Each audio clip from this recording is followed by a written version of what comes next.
Okay, hello everybody. We're going to move. I accidentally did click on this screen earlier, so you might have seen a millisecond of Shvok and I. Hey, Texie, welcome in. Happy New Year. Happy New Year, my friend.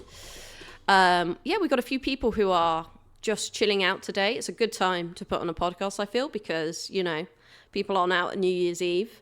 And today, you know, they're getting ready to go back to the one day of work they have this week. So, yeah, we've got a few in the chat here already. We've got Bitefire, welcome, good to see you. Vector Victor, good to see you too, my friend. We're going to be in Vector Victor's background while he sets his files in order. We like to hear it. Texie, Happy New Year. Happy New Year to you too. So yeah, Shvok is back. We've had hello. We've not had I wouldn't call it a hiatus, more like Christmas is busy for everyone. So, you know. But we're back and plenty to talk about. Shvok's got himself geared up because you were on live earlier and you were like, okay, I'm geared up to go. Let's do this. And I said, well, why? And well, I suppose you could tell the audience. We'll go straight into it. And you've got your monologues now. You've got it stored up. You've got it ready to go. So I was live earlier today, you know, New Year's stream. I was doing some speed running Black Mesa. I got to the end. I kind of tilted off in the game a little bit because I was having trouble with a strat. So I closed the game. I'm on my, you know, desktop in Windows, and Windows did something fucking stupid. And I kind of had this little mini rant to my people. You know, which started with Windows 11 particularly, and actually, excuse me, later versions of Windows 10. It drives me nuts. I'm just so sick and tired about whether it's a first-party program, so something made by Microsoft, or third-party, so something made by someone else, program that when you close a program now, it stays open in the background. Like Windows will keep it open in the background. Like earlier today, I'd accidentally opened up Excel, and Microsoft Office and the click to run service and everything was still running in the background, even though I closed it. I opened it by mistake, and it just pissed me off because I'm like, I'm sitting here, you know, and it just kind of got me on this train of thought of like, you know, the days of just building a computer, installing your operating system, installing the drivers, and just go, like that's done. It's over. It's done and gone. You know. And it's annoying to me how I'm still kind of beholden to Windows. Linux isn't quite viable yet because there's still a lot of fundamental compatibility issues. Can a lot of that stuff be overcome? Sure. But it's like, no matter what you do, whether it's Linux or Windows, anytime I reformat now, it's like I've got to spend at least an hour or 2 hours tuning my operating system before I can actually I can actually start using my computer. And it's just, it's annoying. I'm just sick of it. I'm tired of it. I'm tired of the bullshit. I'm tired of that this is becoming normal and that people are accepting it, because there's an entire generation, and I'm not trying to sound like some old boomer or anything. There's an entire generation now that just doesn't know any better, right? They accept it because they've never had, they don't know any different. The consumer base at large, that's what they know.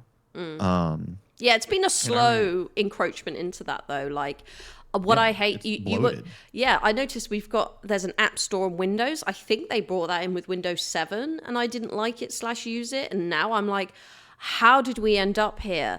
This isn't on. And I know this isn't Windows, but I buy a new printer and HP wants me to sign up. So you've got to have an internet connection. You know, I get to connect it wirelessly as hardware, but you've got to have an actual internet connection to scan with your printer. What is that about? But going back to Windows, it is so bloated. You go to open things which shouldn't be associated with your Microsoft account, and they are. We've had issues with like our Xbox subscription. They're still charging Julian even though we cancelled it, but it's through another account which they won't let us log into. So they'll take our money, but they won't let us log into Xbox with because he created this one when he was like 13, and we've all been there. And Steam are really useful with this. Like my account is like 20 years old or something. And they're super useful. Like Steam, new machine, new country, they're fine. Here, Microsoft are like, oh, you want access to your old Witcher saves? Oh, well, tough shit. But we're still going to charge you for the old subscription that you've got on here recurring. Anyway, it's too... I think Google I have an Android phone. It's the software as a service model. Yeah. Everything is a service. Microsoft Office. Software as a service. Entertainment as a service. Gaming as a service. Like Microsoft Office, though. It's exhausting. Like Office is terrible for that because I swear it would come with 95, 98 XP. I think my dad held on to the 95 version of Office for as long as he could because you just installed it and it was there. Now you've got to pay to use Microsoft Office. Yeah. Yeah, the Office and I do like a bitch. All that. Yeah. I mean, the one I have is still offline, thankfully, and that's why I won't get rid of it because you can't. I don't think you can even get it anymore. And I've got the CD key and everything saved, but it's like you said, like the App Store. There's like if you don't debloat Windows now, like the latest builds of Windows 11, there's fucking advertisements in the start menu. Yeah, why does my root operating system need Sorry, I just had to open it to check, exhausting. And you're right. Yeah, no, exactly. It's exhausting. I have to debloat my entire OS install. I have to spend hours debloating it and ripping all the crap out. And it's like the last version of Windows that I used where I could just install the OS, install the drivers, and go was Windows 7. Yeah. Like maybe the early days of Windows 10, but even still after like H2, it was starting to get kind of bad. And then in starting in Windows 10 H2, they fundamentally broke the WDM, the Windows Display Manager, and it's still broken until this day. It's trash. Yeah. It's the reason why computers can't handle or have a hard time, I should say, in certain scenarios handling different displays with different refresh rates and things like that. And people like you see posts everywhere on Reddit and other places about, oh, my game's locked at 60 FPS, but I have a, whatever refresh rate monitor. But it's because like they have another screen or something that's plugged into their computer and Windows is basing everything off the lowest common denominator and it's affecting their game, right? That wasn't true in Windows XP and Windows 7, believe it or not. Like for all these people that champion about all these like, oh, the features have never been better and it's so much more usable now. Yeah, take it from me. Those things didn't exist in Windows 7 fucking chat operating system. You wanted to have 120 hertz display, a 60, a 30, it would handle that shit no problem. Yeah. Like we've regressed. I know because I did it. Like yeah, we've regressed though. Well, like why have we regressed? Feature creep. Yeah. Feature creep. Yeah, and I feel like that operating systems, like don't get me wrong, I know they take up space and processing power. I get that, but the proportion that they take up has way increased. And I thought they learned that with Vista.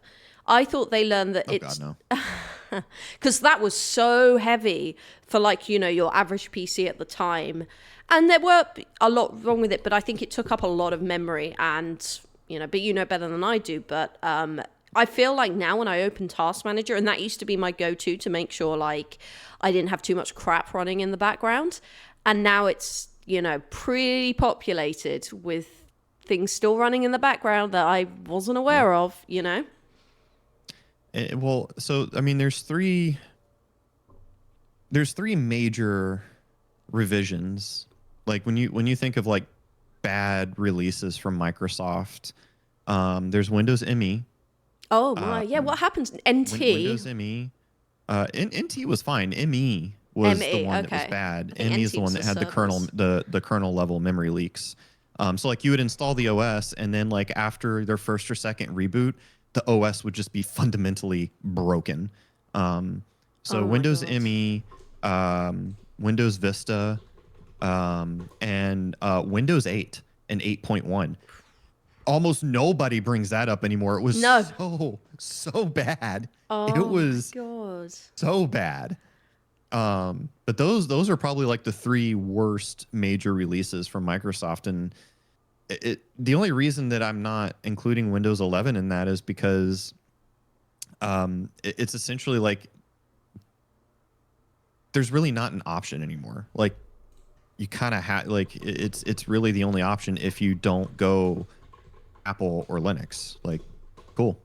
I mean, sure you could still use Windows 10, but okay, now you're starting to get into security issues because they're not supporting it anymore. So that's cool, unless you're an enterprise customer or pay for extended life, or what is it called? I forget what it's called, like extended life support or whatever it is, but they charge you an arm and a leg for that. Yeah, if not obvious by my overlay, if it was still supported and you could still run, if you could run, yeah, I know, yeah, and you could run modern games on it, I would still be with XP.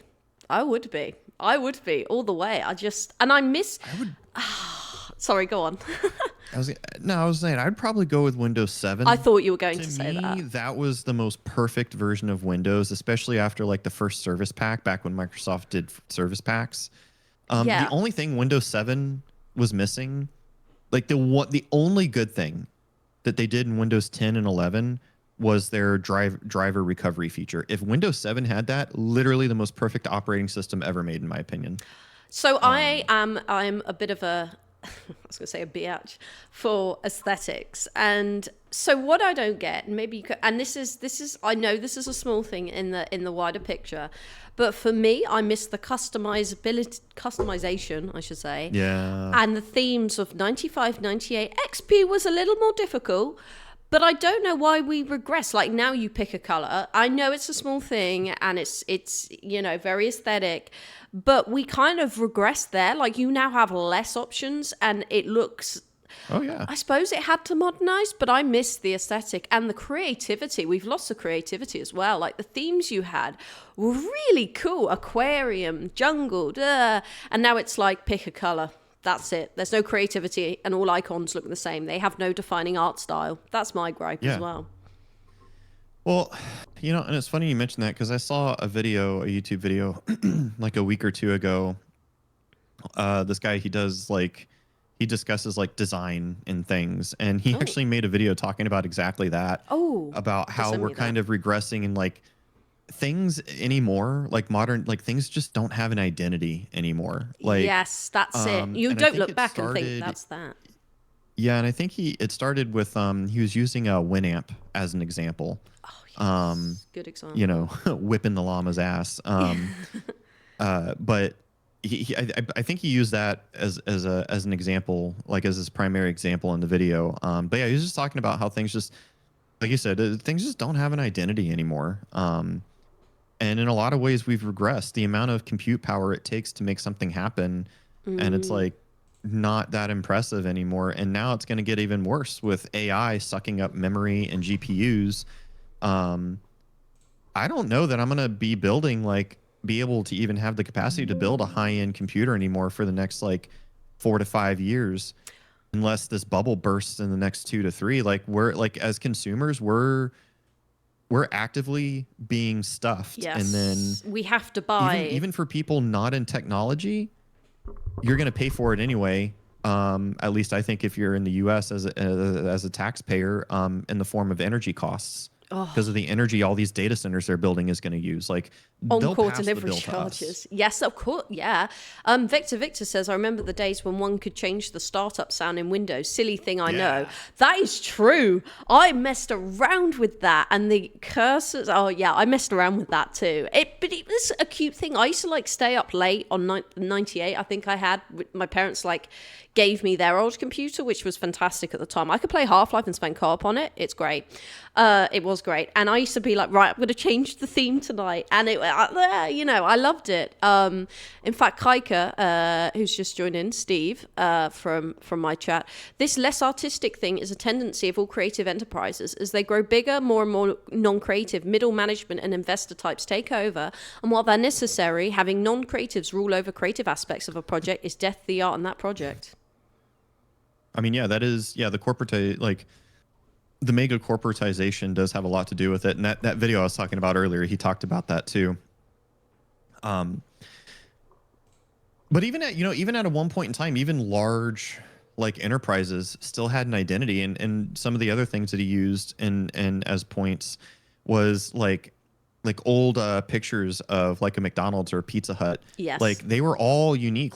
Even still till this day, if there's an old school, a 90s, early 2000s Pizza Hut building left standing, you know what it is. Yeah. Just the shape of the roof, you're that used to be a Pizza Hut.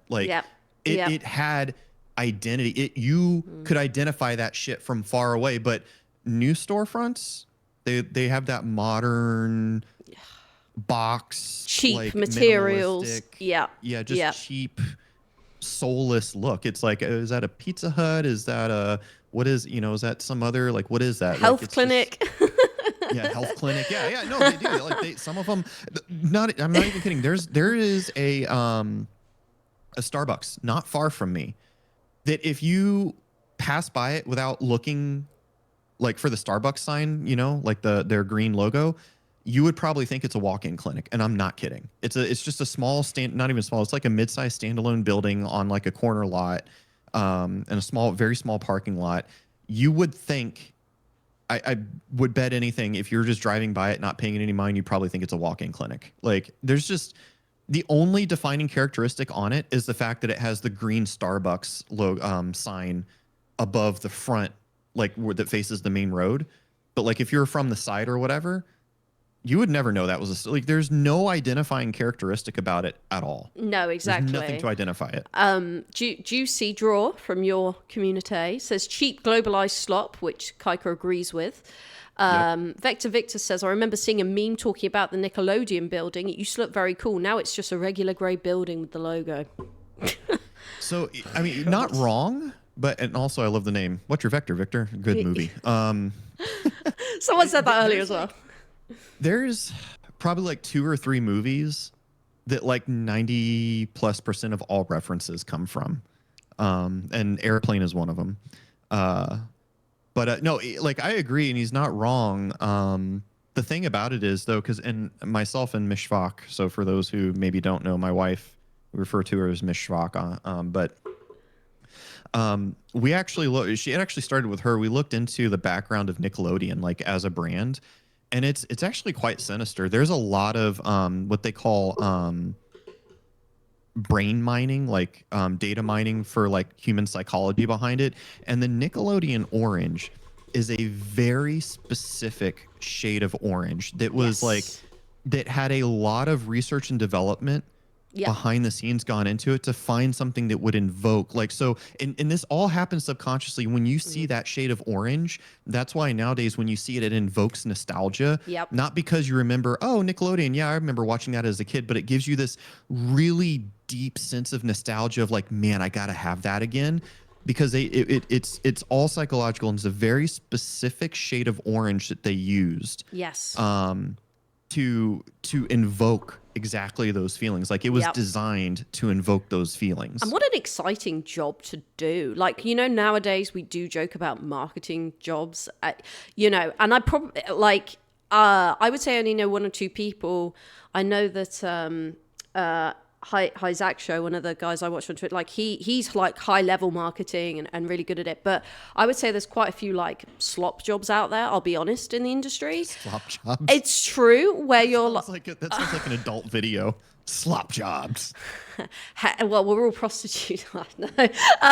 But back then, and I think there are exceptions, like my friend, where they know this, and they've read papers on it, and they understand consumer psychology, and it's absolutely fascinating. In fact, sorry, just to go back to our Microsoft conversation, I just had a notification come up on my phone, and it is Microsoft, after 6 months or so, coming back to us about the account that Julian lost with a security code for his account. Oh, nice. With a security code. Just now. I mean, we need to talk about more things on this stream, because that'll happen. That's crazy. But yeah, the psychology is fascinating. In fact, someone's just asked who you are. Kaika has said, forgive me for asking, but who is this intelligent and well-spoken gentleman to whom we are listening? I wasn't here for the start. I said that's Shvok_official. Here's thank you. Shvok official on Twitter, and just Twitch/Shvok and YouTube/Shvok. But yeah, Shvok official is Twitter specifically. Oh, or X or whatever. Like, X, Twitter.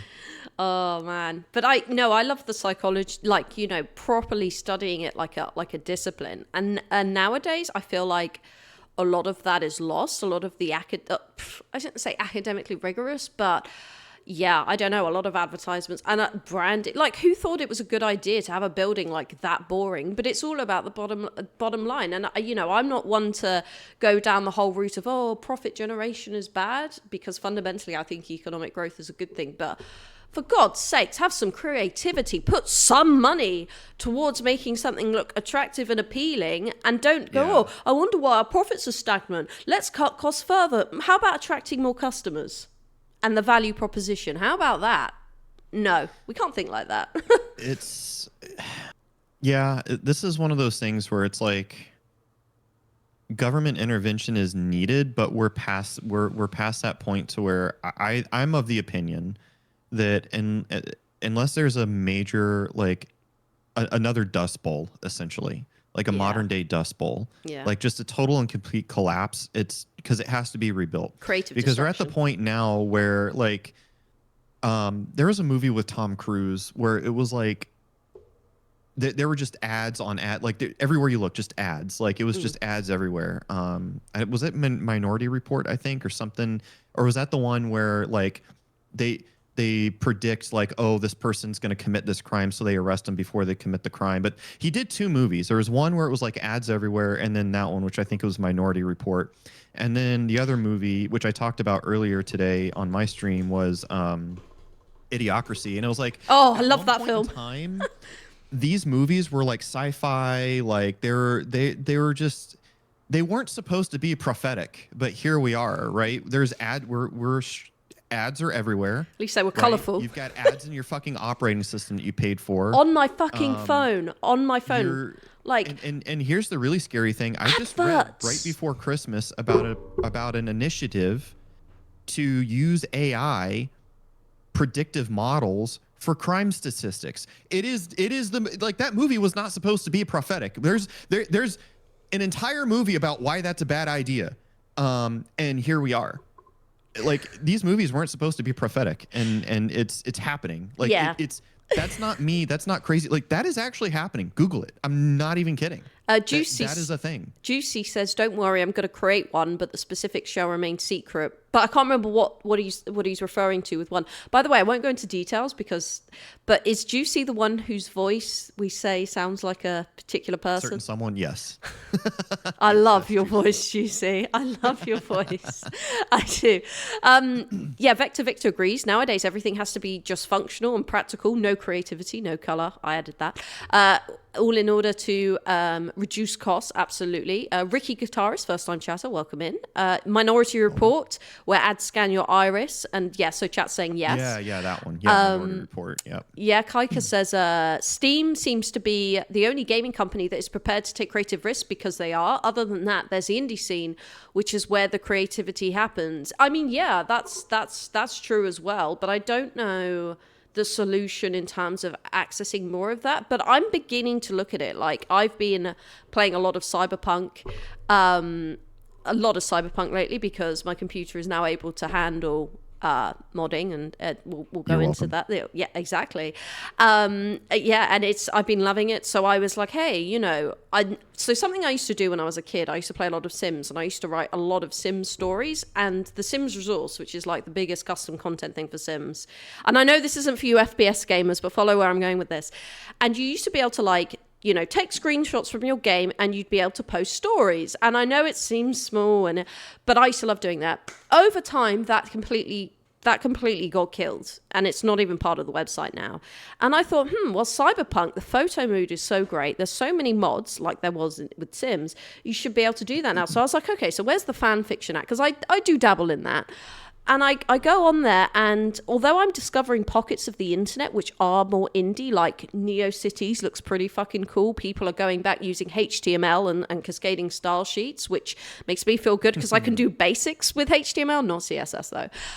So it's good to see like that part coming up. But I've kind of gone off tangent here, but I've noticed with all the Cyberpunk, like, all the creative things you can do. And so much of it seems to be focused on, here's another person writing basically a porno about them with Johnny Silverhand. How 90%. We have this fantastic game. Yeah. Gooners take over. Yeah, it is, and it's all like under the guise of certain things, but it's like, no, you're pretty obsessed with that, and there's no creativity in that because it's all about you. Whereas I'm so fascinated by the lore, like Bart Moss and Spider Murphy, like I fucking love it.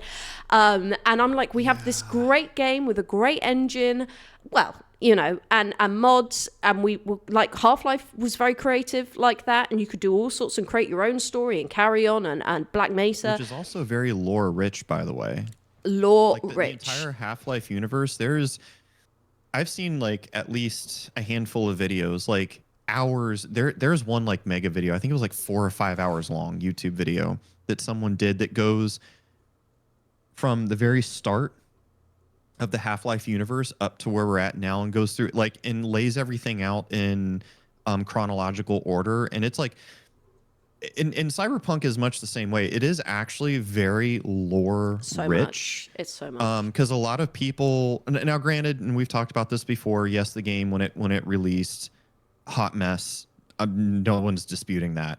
But where it is right now, like current day, anytime I see somebody talking about Cyberpunk and how it's like, oh, it's shallow and this, or there's not that much life to it, they're the people that they don't this is going to sound a certain way, just bear with me. They don't play the game right. They're not playing the game right. Yeah. And what I mean by that is like, these are the people who don't bother leveling anything up, right? Because there are RPG elements to it, and they just blow straight through the main story campaign. I did that. Was stupid. I didn't think it was stupid, but I did that. I said to you, I was like, what do you do in it now? And you were like, very lore dense. Yeah. But you got to take your time. You got to read everything. Like, listen to all their conversations, do all the side stuff. Like, even the side stuff that doesn't show up on the map. I downloaded a mod for Cyberpunk that shows all of like the hidden areas that developers put in the game for you to like, they're called like random encounters. I haven't even found them all yet.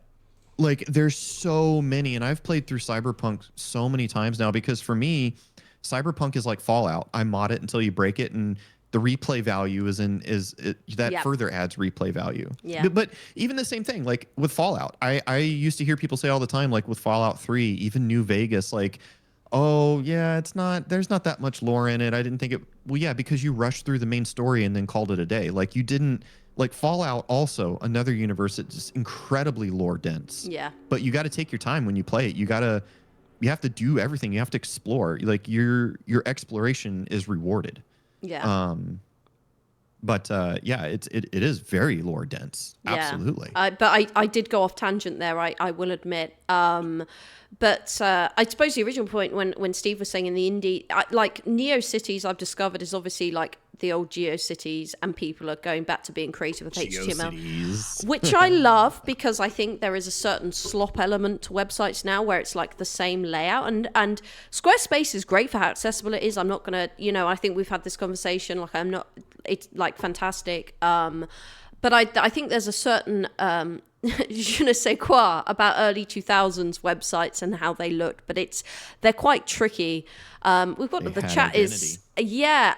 So I kind of want to find pockets of the internet that are still creative. I think itch.io does that quite well, and people are doing like short stories in the form of indie games, which is exciting. But then I feel that then people go, well, how are they meant to make money out of it? And it's like, well, first of all, I don't think it requires a whole, like, don't get me wrong, Valve were a group who did Half-Life, but that was, spun out of Quake and it evolves over time. But I think there is a very, people expect and demand to be making a profit right away on things which are originally labors of love. I'll look at the chat in a sec because we've got some base takes there. So it's very complex, is what I'm trying to say without going off tangent. But I remember, people used to mod Quake, Half-Life, Doom. Hey, like people still do. And there's no expectation of earning money out of it. But I do find that some people, they're like, right, I'm going to start a gaming studio. Oh no, I can't make money. And it's like, well, I don't know what you want me to say. Like, I don't know. Maybe I'm being harsh. I don't know. No, I don't think so. I think it's misplaced priorities. Yeah. And the thing, what you said earlier about Valve and Steam is they're in a unique situation that I don't think any other gaming company is. No. They're private and they have lots of cash. Yeah.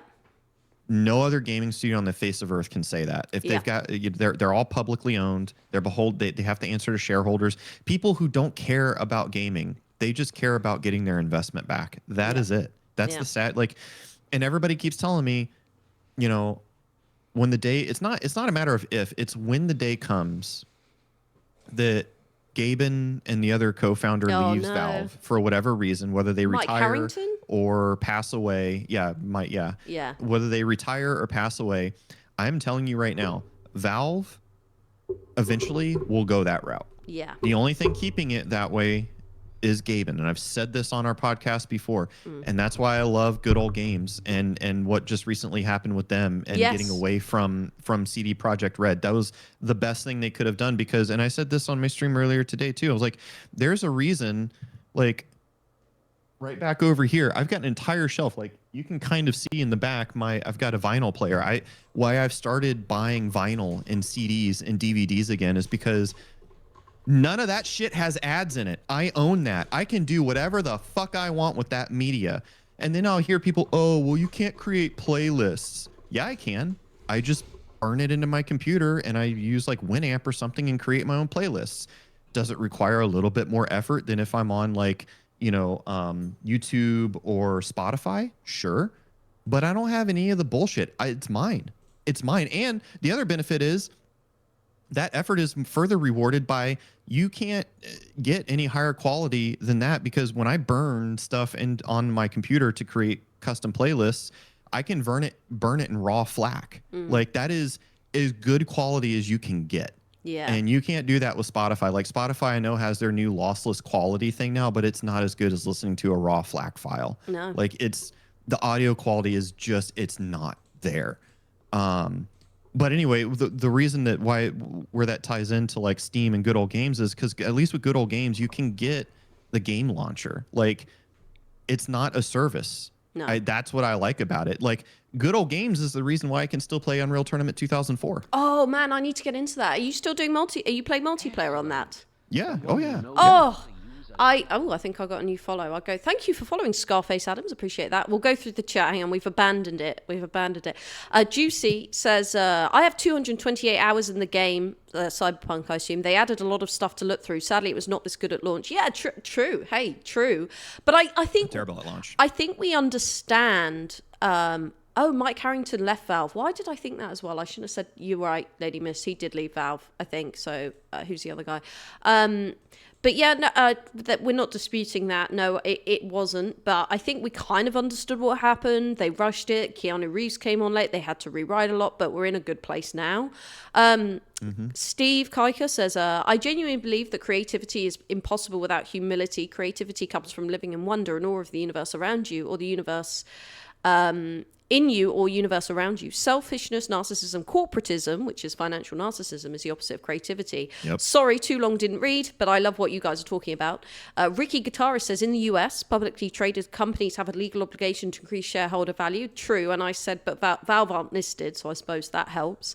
And did you know Mike Harrington worked with John Carmack to build the original Quake engine? Yes, I did. In the pits of my brain, I believe I did know that. Valve's value in Gaben's yacht fleet, his underground laboratory. I love it. Mike Harrington left Valve very early. Okay, fine. So I suppose we're getting mixed up with the co-founder. I did wonder that, but then I said it anyway, so I don't know. Yeah, it's because I mean, you think Valve, Gaben, Steam, you think Gaben. Yeah, it's like. But there are others. But the point I was making is that it's still a private company with a pile of cash. Yes. That's what enables them to do things that no one else can do. Yes. Just those two unique characteristics together enables them. And I honestly, just on a side note, I really think Gaben missed crucial opportunity to name his yacht the Borealis, but you know, because he doesn't want to disappear at sea. That's why. That would just be foreshadowing. But no, I hear it. But on Cyberpunk, because I did want to talk about this.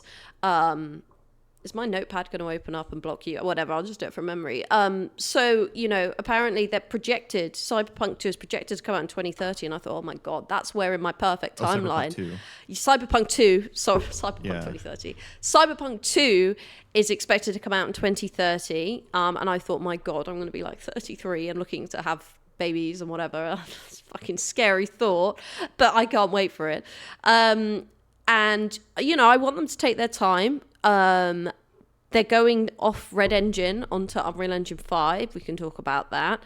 And The Witcher 3 is getting new DLC. Julian's skeptical this year, apparently, and Witcher 4 comes out 2027. Again, this is expected delivery times. And I think, so first point from my perspective is, I think it's a shame we didn't get a new DLC for Cyberpunk. And I raised this on... Yeah, we didn't. No, and we got and one. A lot of people thought we were around Christmas time because there was like some update or something post that they made on X, and everybody was talking about anticipating some kind of like content release for Cyberpunk. I remember that now. Yeah, and I raised it on Tyler McVicker's stream, and he was like, yeah, so like, Cyberpunk, they want to move on from... they're like, we did this expansion pack and we want to move on to Cyberpunk 2, because I think the way I interpreted it, it was like they want to move on from what happened at the start. And I get that, but the community, like, we would just love it. And The Witcher 3, I enjoy it, but it's already got 2 DLCs. Now, I will play another one. I will play another one, but I do feel that, we do want... why don't we get another one for Cyberpunk? But I suppose because they're changing engines, The Witcher 4 is going to be Unreal Engine 5. But I'll let you tell us about RedEngine. I've tried to do modding with RedEngine. I realize it is very... I did used to think maybe it's broken, but actually it was just me being stupid. Like, it's mathematically, it's very finicky. It's like a mathematical like hierarchy, and things are connected up in a way that I've not seen before. And Unreal I find easier, but but that's just me, right? I still think the engine looks good. I think optimization could have been better, but yeah, I mean, you're the one with the technical knowledge here. Here's the thing. I think all these Unreal Engine 5 projects are pretty much doomed from the start. I've made that very known since mid last year. Well, actually, mostly since Stalker 2 ended up being such a disappointment, and not just Stalker 2, but we saw the latest Borderlands release, what that was like. And then you had dumbass, what's his name of oh God, what's his name? Gearbox. The CEO. Randy Pitchford. Randy Pitchford, thank you. Yeah. Randy Pitchford. Oh, no, you just have to turn on frame generation. Like, dude, no. Fake frames are not the answer. But anyway, the one saving grace, as much as I hate UE5 and all of its legitimate issues, the one potential saving grace is if they have the foresight to use a custom fork of UE5, much like Arc Raiders did. Arc Raiders is UE5, and it has great frame times. But they used a custom fork of UE5. They didn't use the same toolkit that like Stalker 2, Borderlands, and other various titles used. So I'm hoping that's the case. We don't know that yet. We don't know anything outside of they're using UE5. I'm hoping that's the case. So do you have tolerance? So I do have tolerance for forking in terms of... Half-Life was, right? And I think it's a fascinating, very natural part of development and creativity, and someone totally different getting their hands on an engine, like what happened with Half-Life, and going, hey, like, we want this kind of lighting, we want it to look like this, we want, more a higher poly count, how do we do this? And then you end up forking into a new engine. So do you have... Do you tolerate that? If it came from Unreal, would you? I don't know. That's a heavy. It's one of those things because UE5 is so bad. It's literally a case by case basis, and the cases of where things work out compared to the ones that don't, there's still a disparity there in the wrong direction. There's actually I've mentioned it before, there's a great YouTube channel called Threat Interactive. And he makes really good videos breaking down about how all this stuff, like why this stuff is happening. And even like I saw like a day or two ago on X, like somebody posting like screenshots from like older Metal Gear titles and some of Hideo Kojima stuff and his game engines. And actually there's something coming out soon that's using they're using their custom engine for Hideo Kojima game.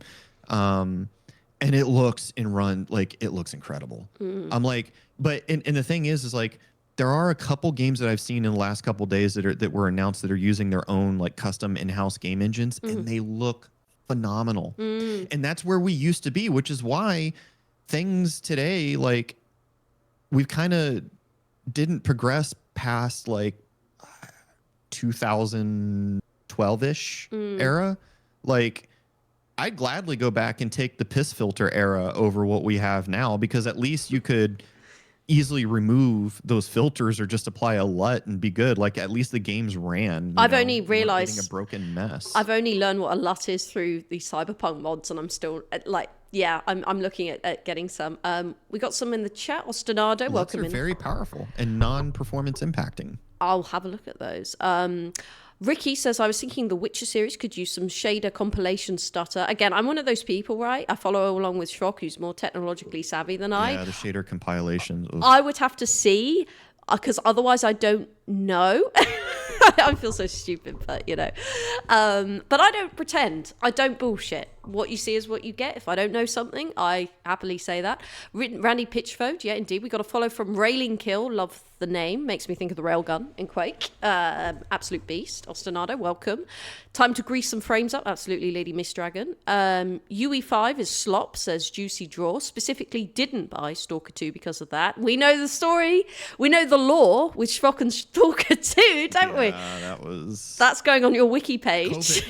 Kovic, he's one of my regulars. He really, because he was there for that stream when I. You bring it up every time. You're like, I refunded it live on stream. Yeah, it's just so fucking bad. You can imagine like that. I need to watch a clip of that because I didn't see that. I can imagine like the other half of the stream, you checking your PayPal to see whether it's gone into your account.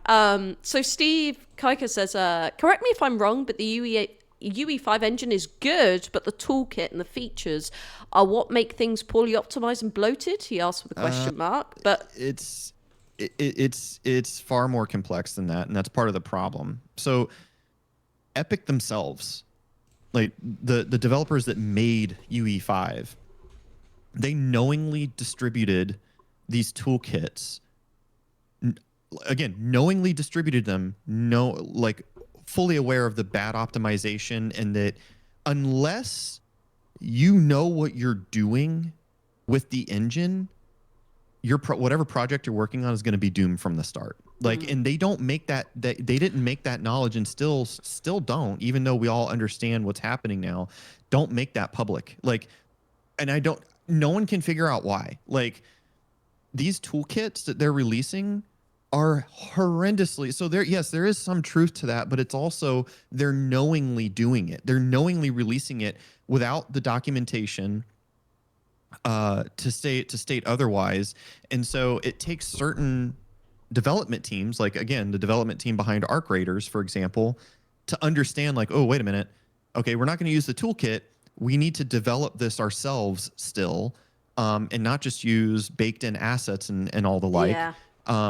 But even with that, you still don't get around the issue with like the unnatural looking tones of the game. For example, like if you have a humanoid type character, their skin looks like wax or plastic, right? Oh, that is true. People don't have plastic looking skin, right? That's not a real thing. Bevel and emboss 100. The color of your skin, it doesn't look plastic. And that's the thing is like when people talk about realism in video games, what they mean to say is they don't want realism. They want it to be natural. When our brains subconsciously or otherwise perceive something that's unnatural, that's when we as people sit here and go, oh, that doesn't look realistic. It's not that it doesn't look realistic. It's that it looks unnatural. And to support that, think about really good sci-fi movies that you've watched where you're like, oh man, that seems realistic. The reason it seems realistic, even though you're watching something that's sci-fi, is because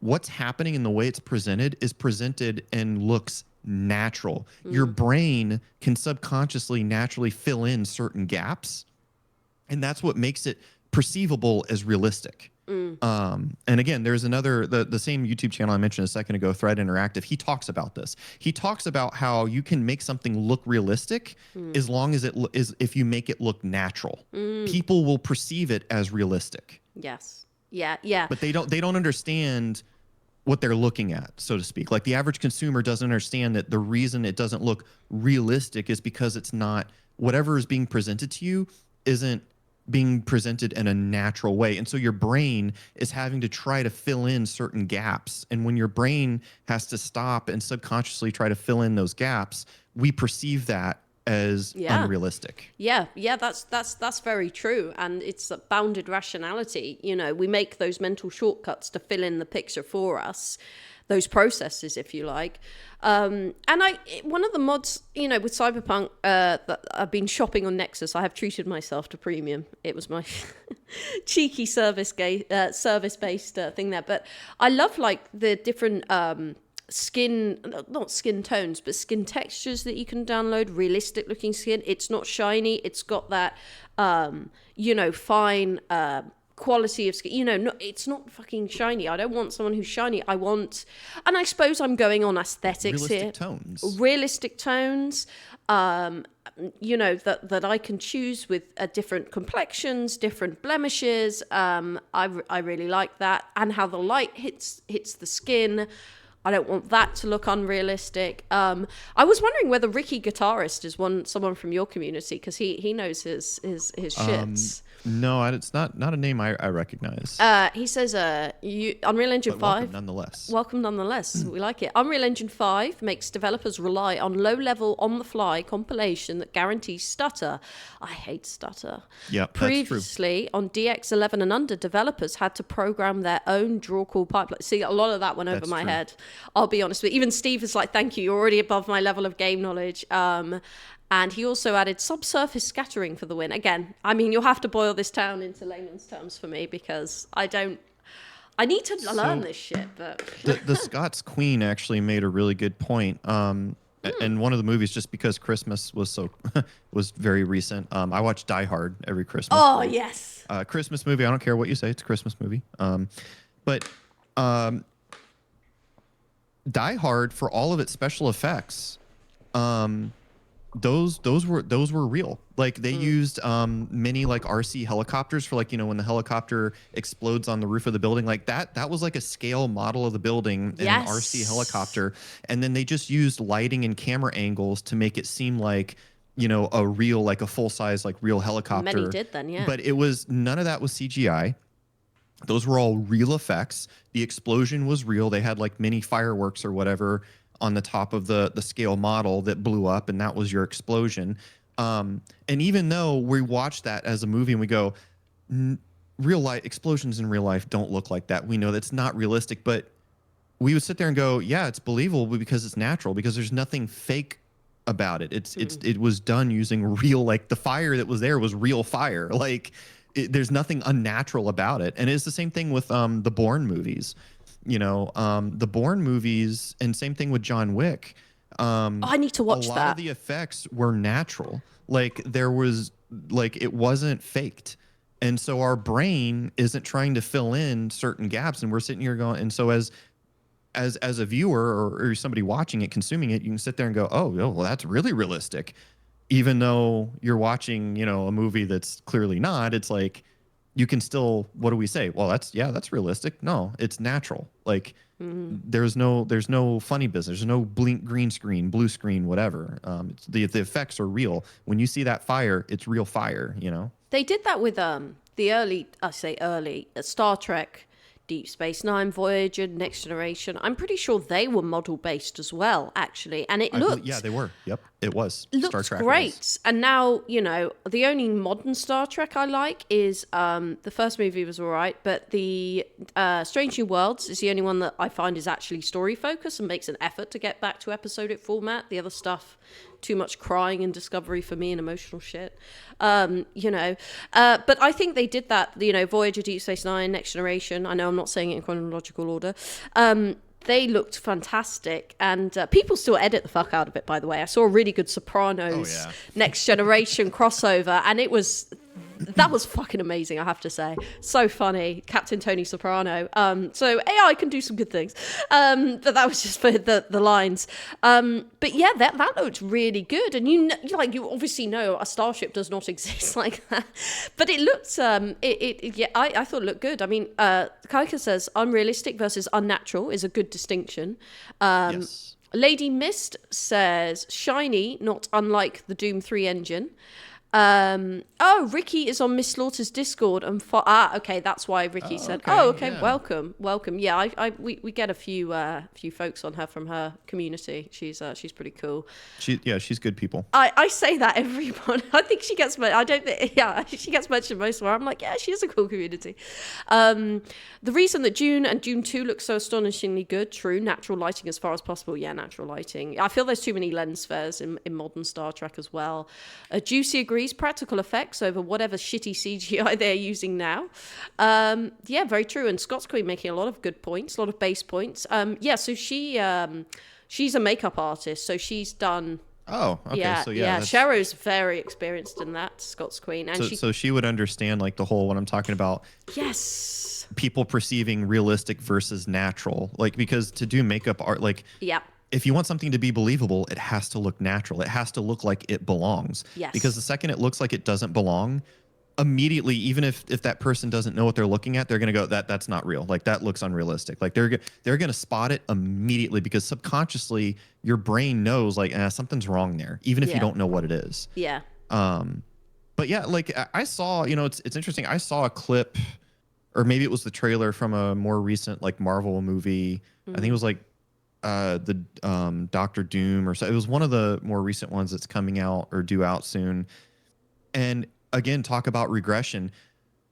We've regressed so much with CGI for various reasons that the special effects in that looked comically bad. It looks like the bad CGI from like the late 80s, early 90s. Like, it was comically bad. And I'm just sitting there going like, how, this is a modern movie. How much it was money? being made in 2025, like 2024, 2025, like, and cost who knows how many millions. Like, it was just comically bad CGI. Like, I could actually spot all the CGI. I was like, this is terrible. It was terrible. It was so bad. Yeah, I think so. I mean, going back to the original point on Unreal Engine 5, you know, I downloaded it to see, you know, I think it's good for a beginner like me, you know, and there's lots of tutorials online, fantastic. But I think to like make a full, I don't know, I've seen the Witcher 4 trailer does look good, and if it helps make modding easier, okay, but. You know, like I've got a video up now playing there next to us of a walkthrough of Cyberpunk, and it does look fucking good. You know, like I don't know why. Maybe they think it's not an engine that is well optimized. I don't know whether that's to do with the engine per se. I know we discussed the launch, but it does look good. You know, so I'm not sure how. I just don't want them to look waxy and all the same. That will be very disappointing. You know, and it's interesting with Cyberpunk, right? Cyberpunk is one of the few games that can get away with shiny textures. And it still can be believable in a way that's natural because you're talking about a game that has like cybernetic implants, you know, prosthetic. So when you see like shiny skin or shiny whatever, you're like, oh, okay, that's, you know, gorilla arms or whatever, you know, like they've created a universe where you can get away with that. Yes. But most games don't. It's just, it sticks out like a sore thumb. And you're like, okay, what human being on Earth has skin that looks like shiny plastic? It's just not, it doesn't belong, you know? But Cyberpunk can get away with it. It's the perfect game and atmosphere to get away with stuff like that and still come off as like, oh, this is good. Like, it's believable. Ricky says, going to leverage this to make my Madame Tussauds wax museum game. Unreal. There you go. But what are the other issues, though? So we talked about it looks waxy. What I know that there's some issues with the mouse. Let's just go through UE5. Yeah, like go through some of the basic issues. So that I don't, and I Arc Raiders. Look, I get it. It's a good game. You know, from what do you call it? Public opinion. It's a good game and all that. Not my thing. And the reason that's relevant because I haven't played it. So I don't know if the UE5 mousage or the issue that plagues mouse input in UE5 exists in Arc Raiders because they did use a custom fork and they did do so much tuning themselves. Don't know. Never played it. Not my kind of game. I don't like battle royales and looter shooters, extraction. It's just I'm over it. It's exhausting to me. But yes, fundamentally from the UE5 titles I have played, UE5 has a fundamental issue with mouse input. Yes. It feels floaty and disconnected. It's the best way I can describe it. And it's very, depending on how good your frame pacing is, like not your frame rate, but your frame times, it's either more or less noticeable, but still there and still present. And if you turn on frame gen, it's really noticeable, regardless of what title you're playing. But yeah, every UE5 title I've ever played has had some, like, whatever that issue is. So, and that's another thing is, like, other than the frame times, the terrible draw calling, the algorithms, the modern but yet at the same time outdated algorithms they're using, they're like, yeah, it's got bad problems with input, mouse and keyboard input. And again, with Cyberpunk 2, hopefully that's something that if they're smart, they'll address it, that they've noticed all these things, all these pitfalls with UE5, and that people are now starting to dislike UE5 as a whole. Like, it's becoming more mainstream, the UE5 hate, as it were. That is to say that, if you criticize it, you get less pushback now. Whereas before, like, everybody is like, oh, it's the best thing since sliced bread. And I'm sitting here going, no, it sucks. Like, what's wrong with you? Yeah. Do you have eyes in your head? Like, it's like, but yeah, no, it's got bad mouse input issues. So don't know if that's fixed or not. No, and I think, when I've played, some horror game demos when I was active in Fearzine, and they were Unreal Engine 5 based, and I didn't really know too much about so many games or Unreal Engine 5 stuff. So for the first one, I was like, oh well, this looks good. What do you guys mean? And then like every other game had the same waxy reflection. Yep. And the mouse stuttering was an issue on some of them, and I was like, is it my computer? No, it can't be. And mouse input, I had to increase the mouse speed to like maximum in order to get that to work. So that was pretty crazy. But I think the other issue as well is like a way over reliance on pre-made assets. I think again we've moved away from using our own textures, taking pictures of the pavement if you want a concrete fit. I did that in The Sims 4. As soon as I see Unreal Engine 5, I physically sigh. That's so true, Scott's Queen. They've got a gaming cabal going on in the chat. I feel like we're getting lazier as a society, relying too much on technology and programs to do the work for us is a lot of the issue. Yeah, and still demanding big paychecks for it. A lot of game developers now. I mean, Asmund Gold, I know, said he wants to see them work in McDonald's, but a lot of them are kind of like, so I want to be paid a lot now, and it's like, well, maybe, I don't know, maybe I'm just being judgmental, but Oh, Ricky Guitarist, thank you for this. I just had my one of my sub alerts just went off because I'm using the web cam projector in OBS. So I have OBS open. Yeah, thanks. Sorry, thanks for the sub. Appreciate it. My alert just went off. Oh, see, you got the sub. He's like, this guy is based. But yeah, no, I think pre-made assets are a big issue, and it's like, okay. No, laziness, like there's a lot of contributing factors. It's like there are a lot of entities that are creatively bankrupt and lazy. And like it's like I ranted. This is one of the things that I kind of went on a mini rant about earlier on my stream, where it's like, I remember young Shvok when I was getting into my career. So for those that don't know, I work in tech IT. He's a tech bro. Specifically I do cybersecurity. Got my CISSP, all that fun stuff. But when I was getting started in IT, after high school and college and all that, I remember people telling me like, "Oh, it's good now, but soon." Your job's going to be outdated and irrelevant because technology progression, this, that, and the other. And the younger generation is going to be better than ever with technology. And the opposite has happened.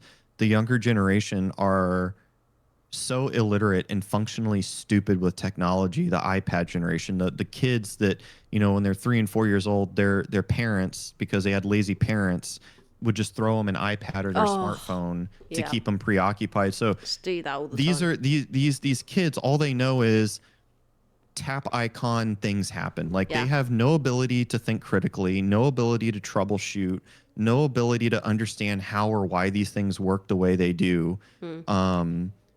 And so I'm like, no, actually the opposite's happened. I have more job security. Yes. Because they're functionally stupid with technology, like more than any boomer I've ever met. Because I've actually worked with some older people, like guys that started their career in like the late 80s, when this stuff was being developed, and they were part of that. And like, because I got started in networking, that's how I got into cybersecurity. Because originally I was a network engineer, and a lot of the guys that were around in the 80s that helped develop this stuff, like they are so insanely smart. Yes. Yeah. And now those guys now are in their 70s and 80s, and they're still smarter than half the teenagers that grew up with a tablet in their hands. Like they have no fundamental understanding of what makes these things work. And if it breaks, they're just like, they don't know what to do. They have no concept. Yeah, I mean, I'm not against kids, parents using technology, but with their children. But when I was young, I was playing Doom with my dad. I'd sit on his lap when I was like 3 years old, and from there, he taught me like basic HTML when I was like 7, 8, 9. So I used to mess around on Dreamweaver and all of that stuff, and got into modding at a very, very young age. I feel like I've lost some of those learning abilities now as I've gotten older, but I genuinely think it helped me. In terms of critical thinking and problem solving. Scott's Queen said, I literally had the same rant at my kids' school about this, that they don't teach common sense or how to function in life. Yeah, that's so true. We need the generation of kids programming on their C64. Yeah, that's a very valid point. But yeah, I did very basic, website coding because my dad showed me how to do that. That was like quality time, and, got into gaming. But even then, there's a difference. Because, and I forget which university it was, but a university did a study that, like, because I grew up with tech too, right? Like, I was very young, playing, Atari and all this stuff. But psychologically, there is actually a difference between, like, you and I growing up with the older tech and, people in our age range as a whole versus the iPad generation. Like, there is psychologically, there's something about, like, having a tablet or a smart device that is psychologically different than like if you were a kid that grew up playing Atari or Nintendo.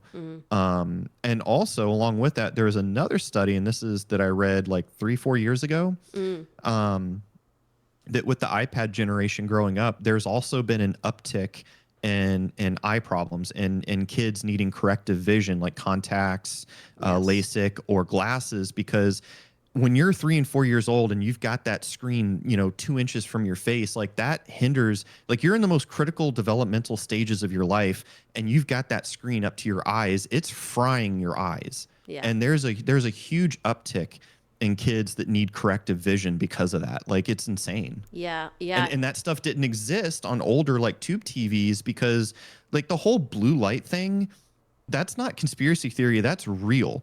There is a reason that chip fabs go on the internet, go on YouTube, look at videos from like the Intel chip fabs, TSMC, any of those places, and where there's windows to into like the clean rooms and stuff. If you notice, it's thick yellow, like dark yellow glass. You know why that is? It's to keep certain light signatures out because it can damage the sensitive equipment. Think about what that's doing to your eyes. Yes. Like we're exposing ourselves to that too. Like that's not hoo-ha, that's real. Like blue light is real. Like ultraviolet is light temperature, that's the word I was looking for, is real. Yeah. And so old tube like CRT TVs that wasn't as much of a thing as like these new modern OLED screens that are 2 inches from their face. Like, it's not. No, it can't be healthy. Because I was in Walmart and this woman nearly went into me with her trolley, and okay, but she had 2 toddlers in there, I guess, or very young kids, and they both had iPads, sat in the trolley, and she was on the phone gossiping, and it was like she just could not be bothered to communicate with them in any way. I mean, some children, in extreme cases, at least in England, parenting generally, like some of them, they're not toilet trained, they don't know how to verbally communicate because even the TV isn't enough stimulation and their parents don't talk with them. And in fact, Juicy made a very good point. In order to develop your neurons, you need tactile feedback, which is a very good point. Now, I'm not saying you can't learn from the TV, but like there are kids who are non-verbal because they don't know, like in extreme abuse cases, and that's becoming more of a common, and the development of neurodiversity and issues like that. You can't help but wonder whether some parts of that are because here's an iPad I'm shoving in front of your face. Like, yeah, it's, and a lot of that too, I blame on the parents. Like, and because you'll hear every excuse in the book of why, why did you have kids? Like no one told you, no one forced you to procreate. Like just stop, just fucking stop. No one's forcing you to have kids, okay? Because they're and on the other end of that spectrum, there's plenty of couples out there who would make amazing parents and really want kids and can't have them for various reasons. Maybe they're having fertility issues or whatever the case may be. But it's just like, no, you're the parent. Yes, schools suck. Yeah, modern institutions, I agree, they suck and they need reform. At the same time, it's also not their job to parent your child. It's your kid. It's your job as a parent to parent your child. Yeah. Full stop. Like, I don't care what your stupid ass excuse is. Like, to me, that just pisses me off when I hear, oh, well, my time and blah, blah, blah. No, just stop. Just stop. You've got time to watch Sunday football. You've got time to parent your kids. Shut the fuck up. I agree. I mean, we won't go into that trial. I think we know why some do have kids, but that is a box of frogs, which I won't open. Otherwise, we'll go down that route. Well, I thought this might cause something. Neurodiversity has many causes. Now, I know that, right? My sister's severely autistic. And we grew up in a good way, which I discussed. So do I think her playing computer games with me had any? No, I don't. It was genetic. Like, I know that. And she lives in a home. And I get that. So I'm not one of those people who's like, all of them are caused, because I have direct personal experience of that. So I'm not someone who's saying it's caused by bad parent. Of course not. I think ADHD-like conditions can be influences by overstimulation from various sources, but I feel like they're not the root cause. I mean, yeah, but I still, and, having observed that in my sister, born with it, but I do think there is an argument to be made that you're not doing kids any favors by shoving them in front of an iPad. And I do think absolutely not. There's got to be I'm not saying it's the root cause of all neurodiversity and ADHD, but I do think it can sometimes contribute, might be a base take, but it can't be good. Whether it's then social difficulties because they don't have, as Juicy said, those tactile responses, they can't read emotions, or, but there's so much we don't know. There's certain pathways that aren't physically built in the brain that, and I saw it, Pound Balls, fucking awesome Good. name. Glad you can read it. Yeah. About like going out and doing things like, because again, I love video games. I'm a fucking nerd. Been a nerd since day one, practically. Like, played Atari, Nintendo, all the things. But I still went outside. Like, I still enjoy it. Like, I know so many kids nowadays, including my own niece and nephews, that they are getting into their teenage years and never had the experience of what I did growing up, where you take your bike and you go out with the neighborhood kids and build like some sketchy ramp on the sidewalk and YOLO. Like, I have great memories of that, man. Like, especially growing up in the era when, BMX was, such a big thing and the X Games and all that. And it's like, we'd take our bikes out and build like the fucking sketchiest bike ramps you've ever seen in your life. But man, it was fun. Having social interactions like that build, and again, this is something that's been proven, by not the science that people like to quote, but like actual science, the science that they don't like you to talk about, that there are physical neurological pathways that are built in the brain that those types of social interactions create, and they cannot be replaced by electronics, like the iPads, the this, the that.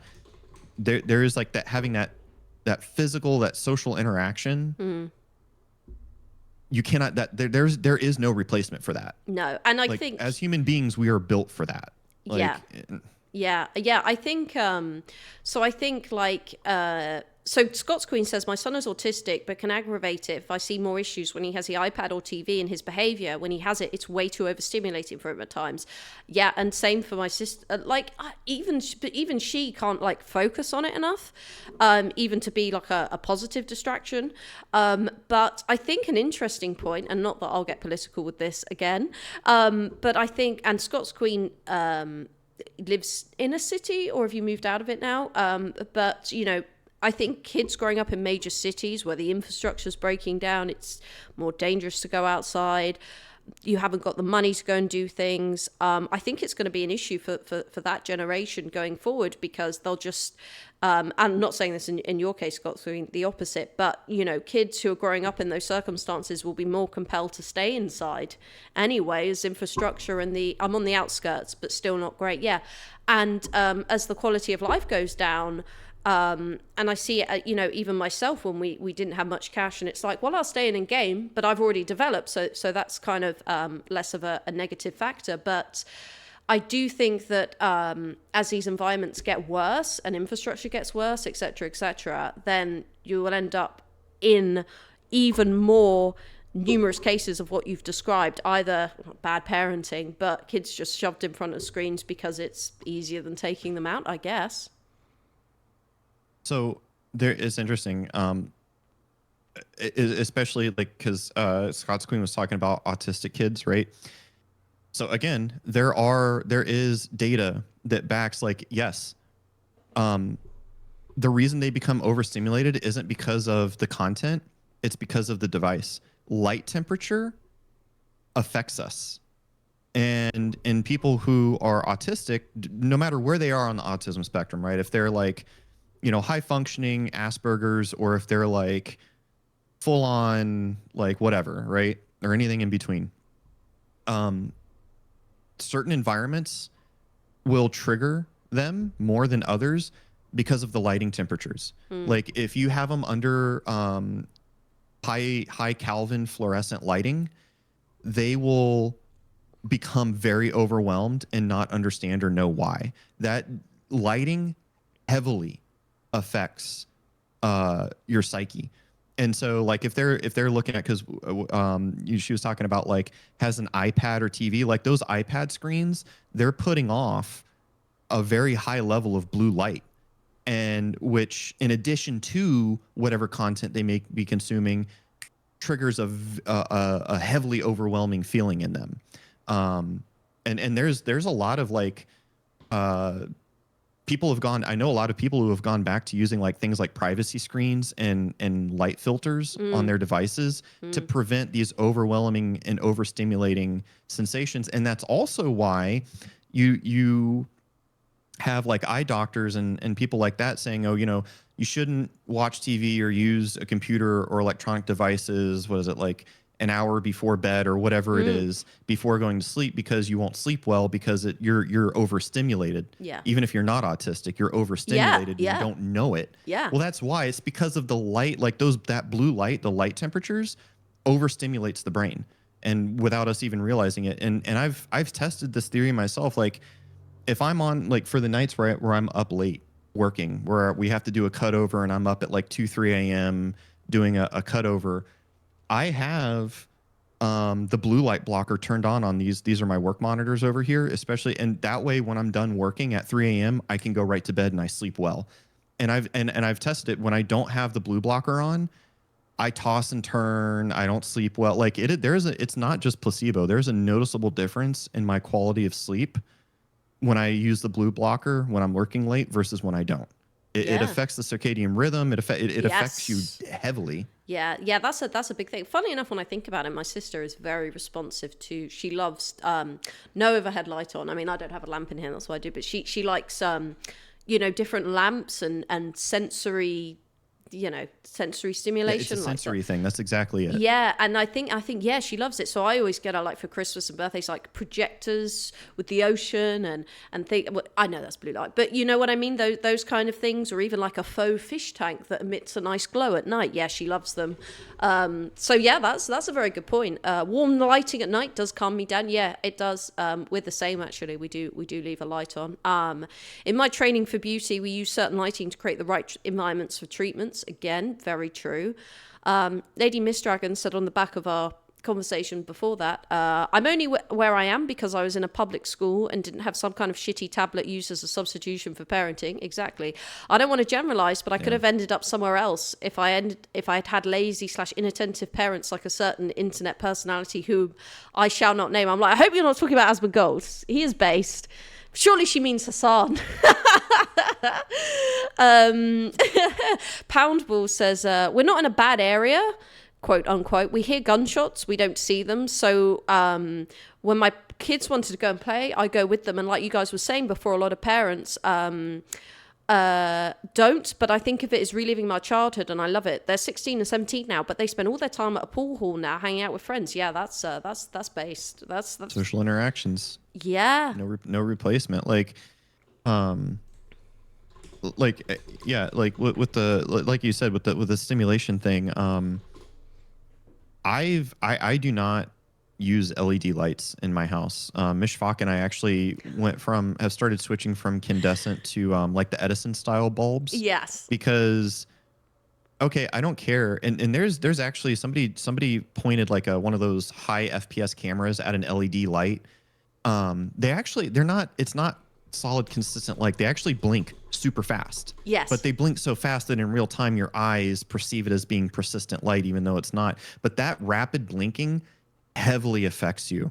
And so, fine, they're more energy efficient, maybe, but my power bill keeps going up anyway. So fuck you. I'm going with lighting that doesn't destroy my psyche. Like we have all warm lighting in our house. We use Edison bulbs, incandescent light, like just, old school incandescent filament lighting, because it fundamentally, even if you're like laying in bed reading with the lamp on, you want warm lighting. Yes. Because that will promote relaxation and sleep over like an LED light that's trying to imitate it, because that rapid blinking, it's still stimulating you. Yeah, that's a very good point. Juicy says LED lights flicker at you and continuously flashbang your brain.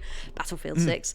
Learned about that through optics. Flashbang the shit out of your brain. It's it's like you know what? It's like walking into that room the clip you showed on stream where you walk in and can't see the guy because you're blinded by the light. That's what happens. I can't see. But you and Miss Shvok, I have to say, side note, you guys are so bougie. Like you are dinks. You are peak dinks. You're like, we have our coffee grinder. We have special lights. She's doing her gluten-free baking. I'm like, this guy's living. Listen, we're not dinks by choice, okay? We want kids, we really do. But kind of harking back to what I said earlier, we're having our own issues with that. But we actually do want kids. But because I think honestly, I think that's another thing that's just so fucking stupid. That whole dink thing, like. Sorry, I didn't mean to touch on. Oh God. I mean, you're called dink. Fucking grow up. Yeah, because Julian wants to be a dink. Dual income, no kids. Sorry, I didn't mean to touch on that. That's such a. So I'm like very strong opinions about that. But I worry though. I constantly, because I want to send my kid to private school, and I'm like, well, shit, the economy is not going well. Because I had that, and my parents did, I guess. So in that sense, I'm privileged. And I just, so, in my head, I'm like, well, my timeline is I need to get a house first and then but everything's just been slowed down this year. And I know my own administrative process, but also economically, globally, things haven't been great. So it really is a concern because, you worry about all of those things. Exactly.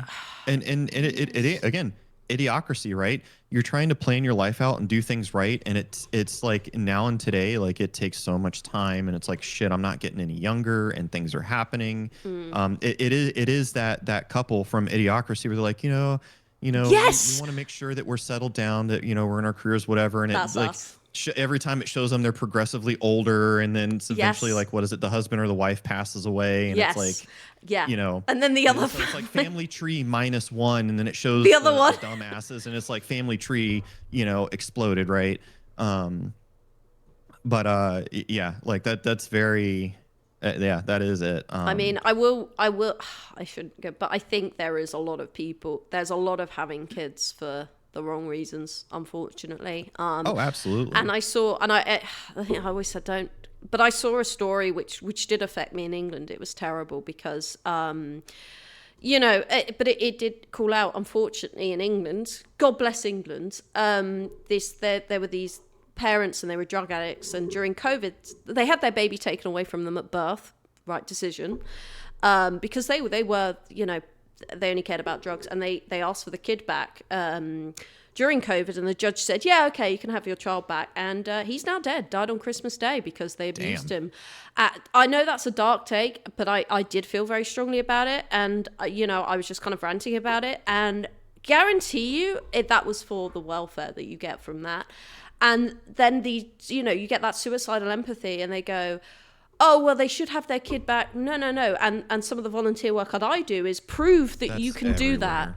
I know we shouldn't go too much down that rabbit hole, but I just felt it was so sad. And no one will be held accountable for that decision either. Lessons were learned, thoughts and prayers. That kid would be alive if he was kept away from his parents, God bless him, Christmas Day. Yeah, and that's sad to think about, right? Because people are, we can't be harsh. Like you said, first of all, this whole craze in the last year to 2 years of suicidal empathy needs to fuck right off. Yeah. Second of all, people need to understand what the term tough love meant, because, you need tough love. Like you said, right? Like if people had the balls to do what was right, that kid would still be alive, right? But no, they need to be with their parents. Yeah. No. Yeah. If it's an unsafe environment, no. Like just I won't go. I have this issue with my mother-in-law. Can testify to your crash outs. Sorry, I just saw Juicy's. Yeah, no, I get. Look, we all have our crash outs. Listen. Are you talking about the invisible claymores? Oh God. I don't know, but Juicy's like, don't go too far. And I get that. I think a lot of these emotions, Shero knows as well. We've discussed a lot of it. The latter, that's the latter. They've probably gone through some program. They crash out of those programs. So my dad works in that line of work, and the success rate. Oh my God! And everybody talks. Sorry, I don't mean to cut you off, but everybody talks about programs and shit like this. Like, okay, AA has been around for. Since for decades now, right? Alcoholics Anonymous, right? Programs, all these social programs that we have, the success, when you chart the success and failure rates, they're very disproportionate. And I'm so sick of people talking about these programs. Like you take, like, I know somebody personally that went through AA. And she's now unfortunately dead, God rest her soul, because she relapsed. These social programs don't mean a fucking thing if you don't follow up and you don't follow through.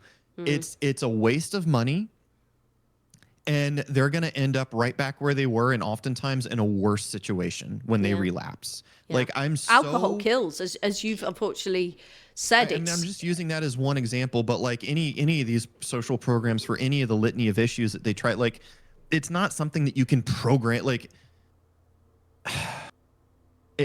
Yeah. It's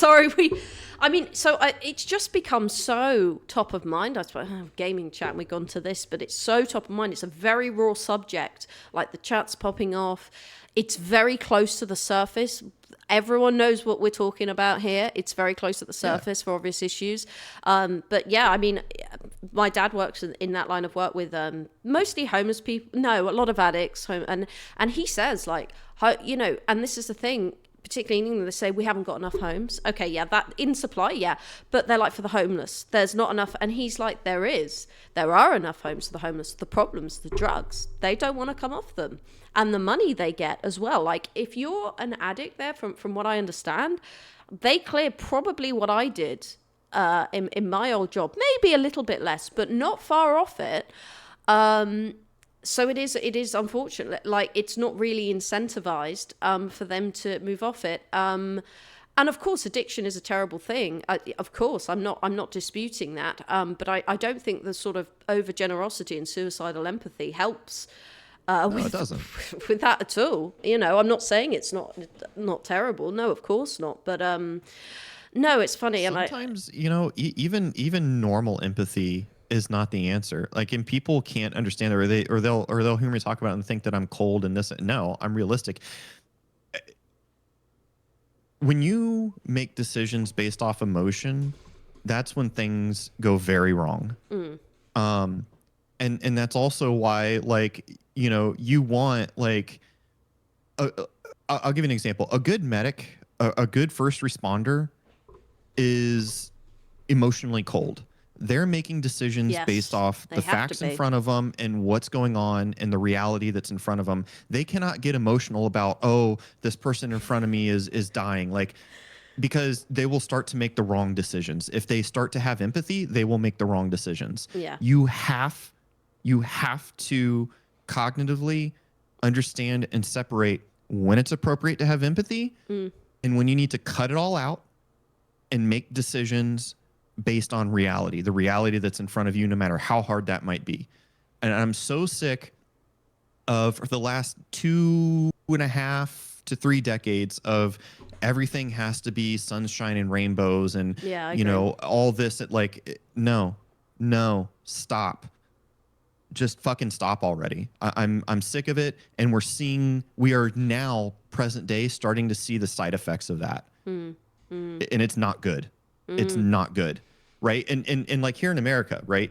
My mom is old enough to remember in her lifetime when mental institutions and like places like that were around. And when they basically, across the nation started shutting them down because some bureaucrat somewhere decided, no, we can't keep them locked up. That's inhumane.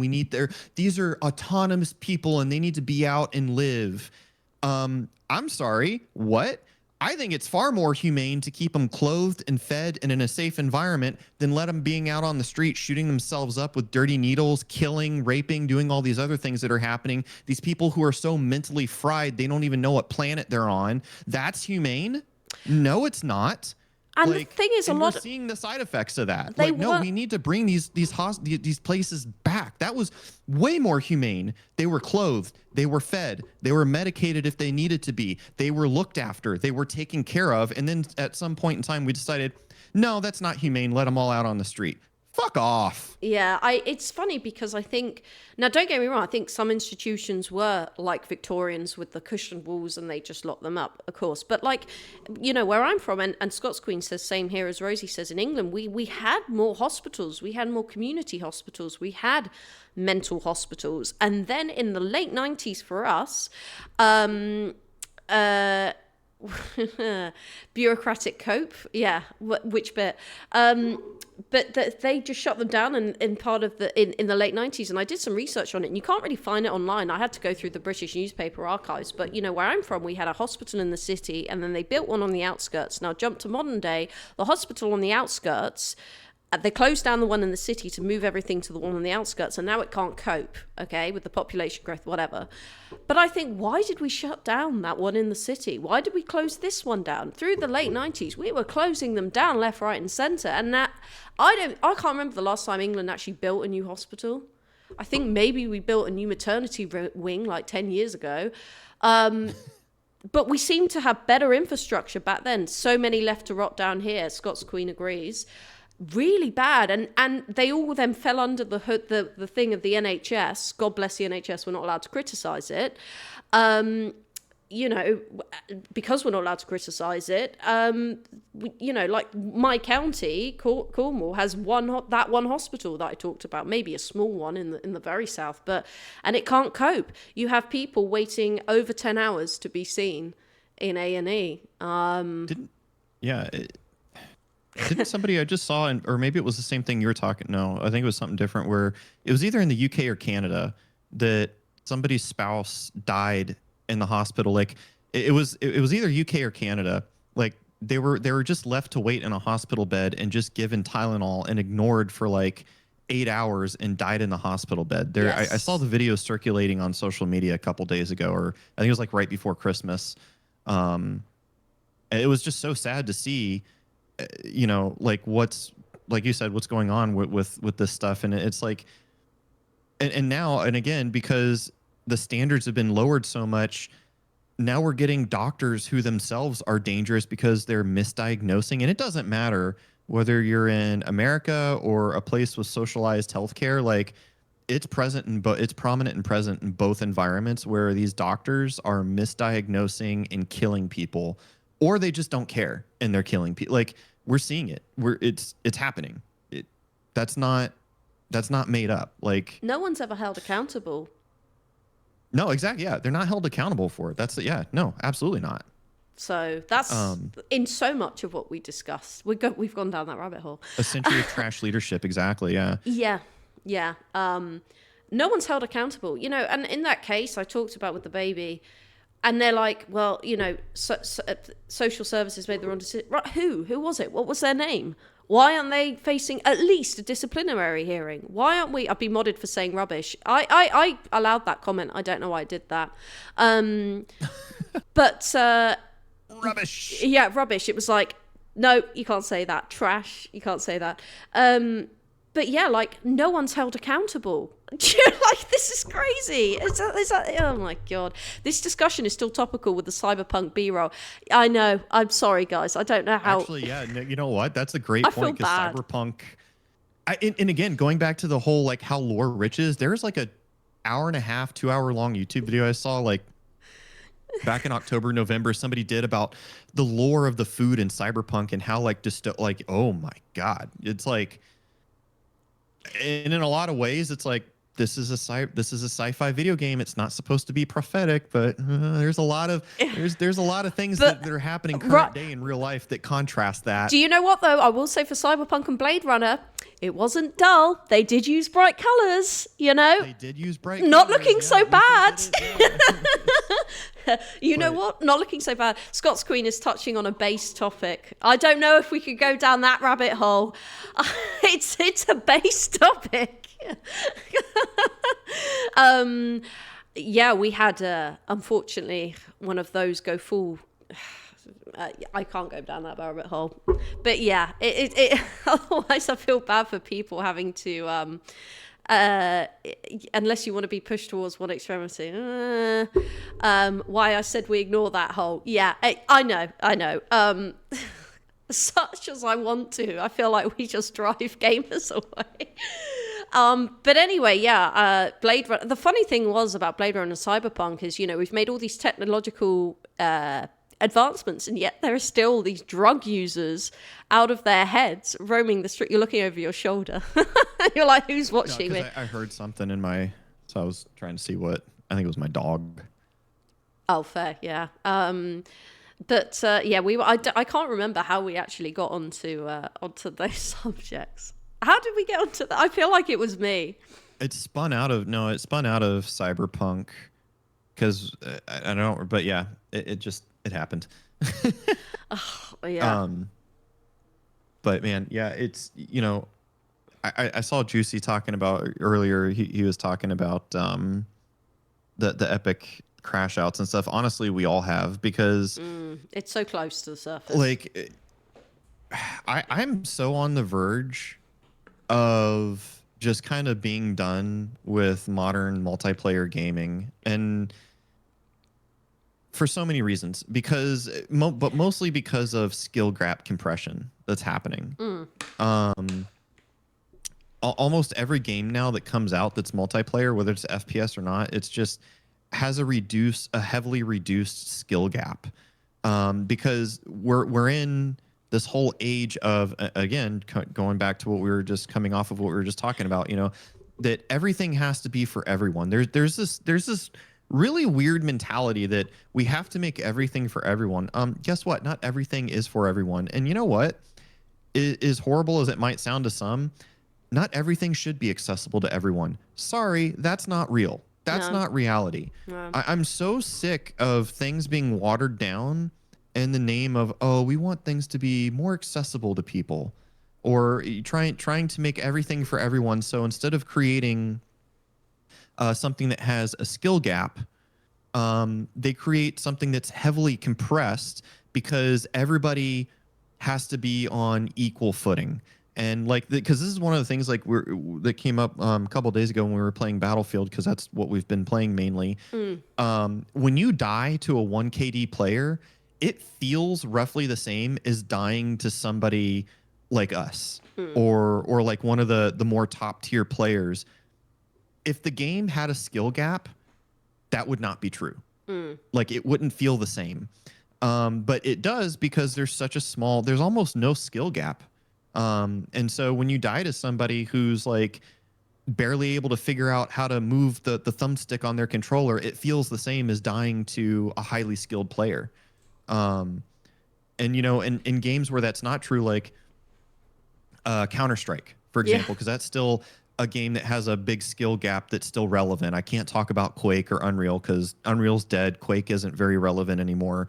But at least in Counter-Strike, like, if you die to a worse player, it's different, and you understand why it happened. Like, if I was like, if I play Counter-Strike competitively and I died to somebody who's not on the same skill level, like, I understand why I died to that person. Like, I understand what happened there. I'm like it's that. Like, okay, I made a mistake, I was out of position, this, that, and the other.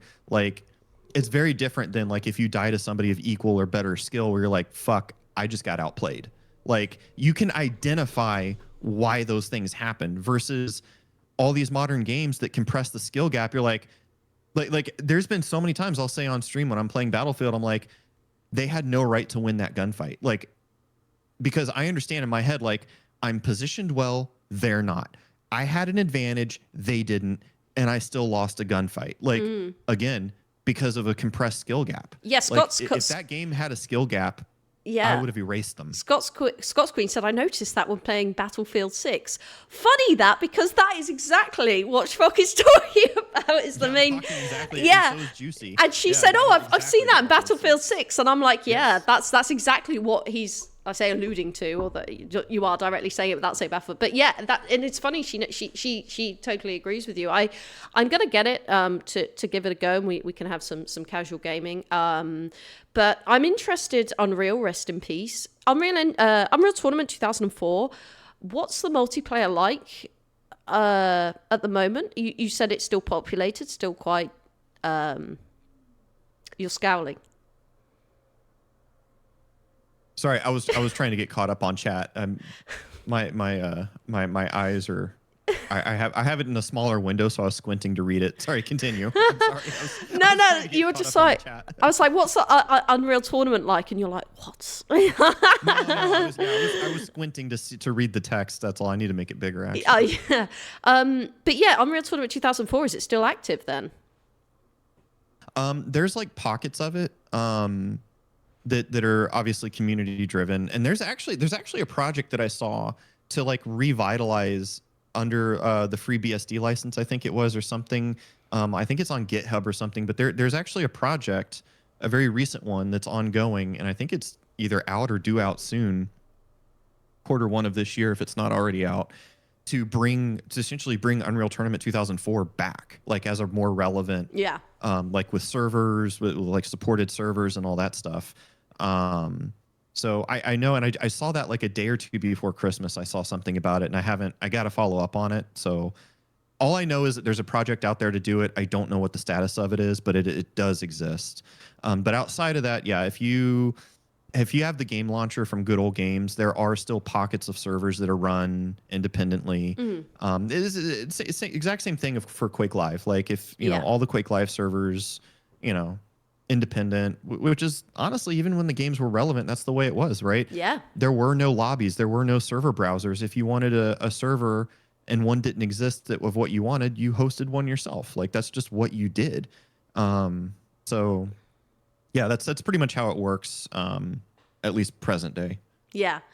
Yeah. No, yeah, because I remember playing Unreal Tournament 2004 back in like 2011, 2012. And that was still like relatively populated.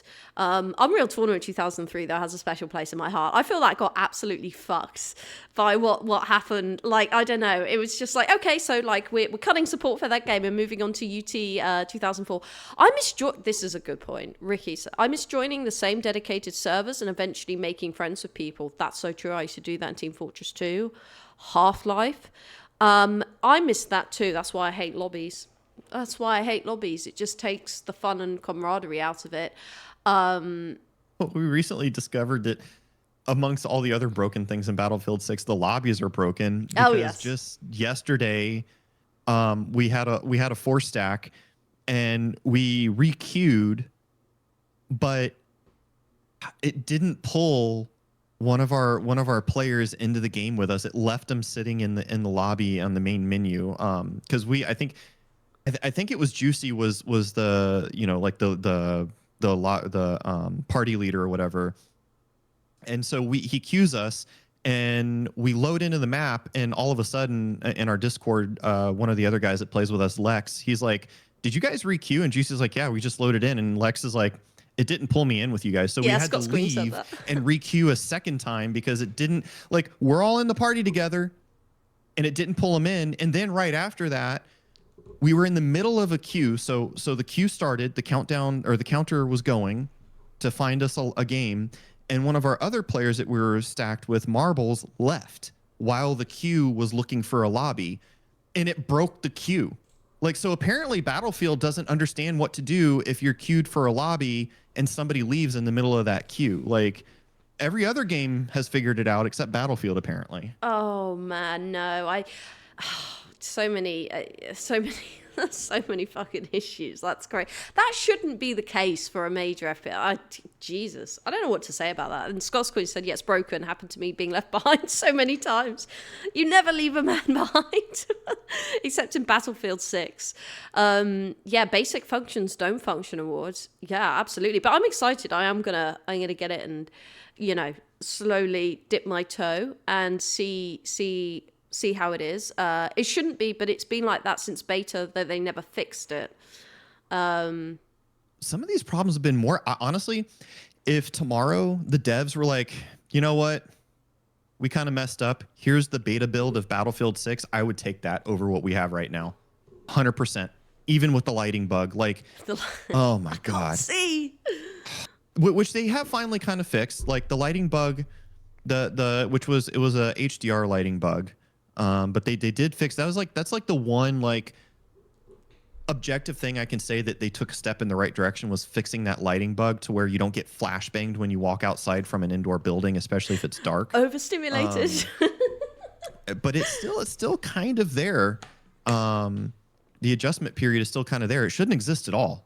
But they did actually fix that. But like, yeah, and they're doing it to cater to these casual shitters playing the game that don't understand what makes for a good game. And the irony of it all is, the more they make these mundane changes and the more they compress the skill gap, the more these casuals are getting farmed anyway. Like it's just such an awful feedback loop where the shitters are a loud majority and the developers are listening to them. And it's like, you need to stop, because, you know, God forbid you listen to the quote unquote toxic skilled players. The difference is we understand what makes for a good game. We understand like what's going on. We understand what a skill gap is. We understand what's happening with the gunplay. When you when you give a certain player base a baseline 25% recoil reduction just for the input that they're using, that does not make for good gunplay.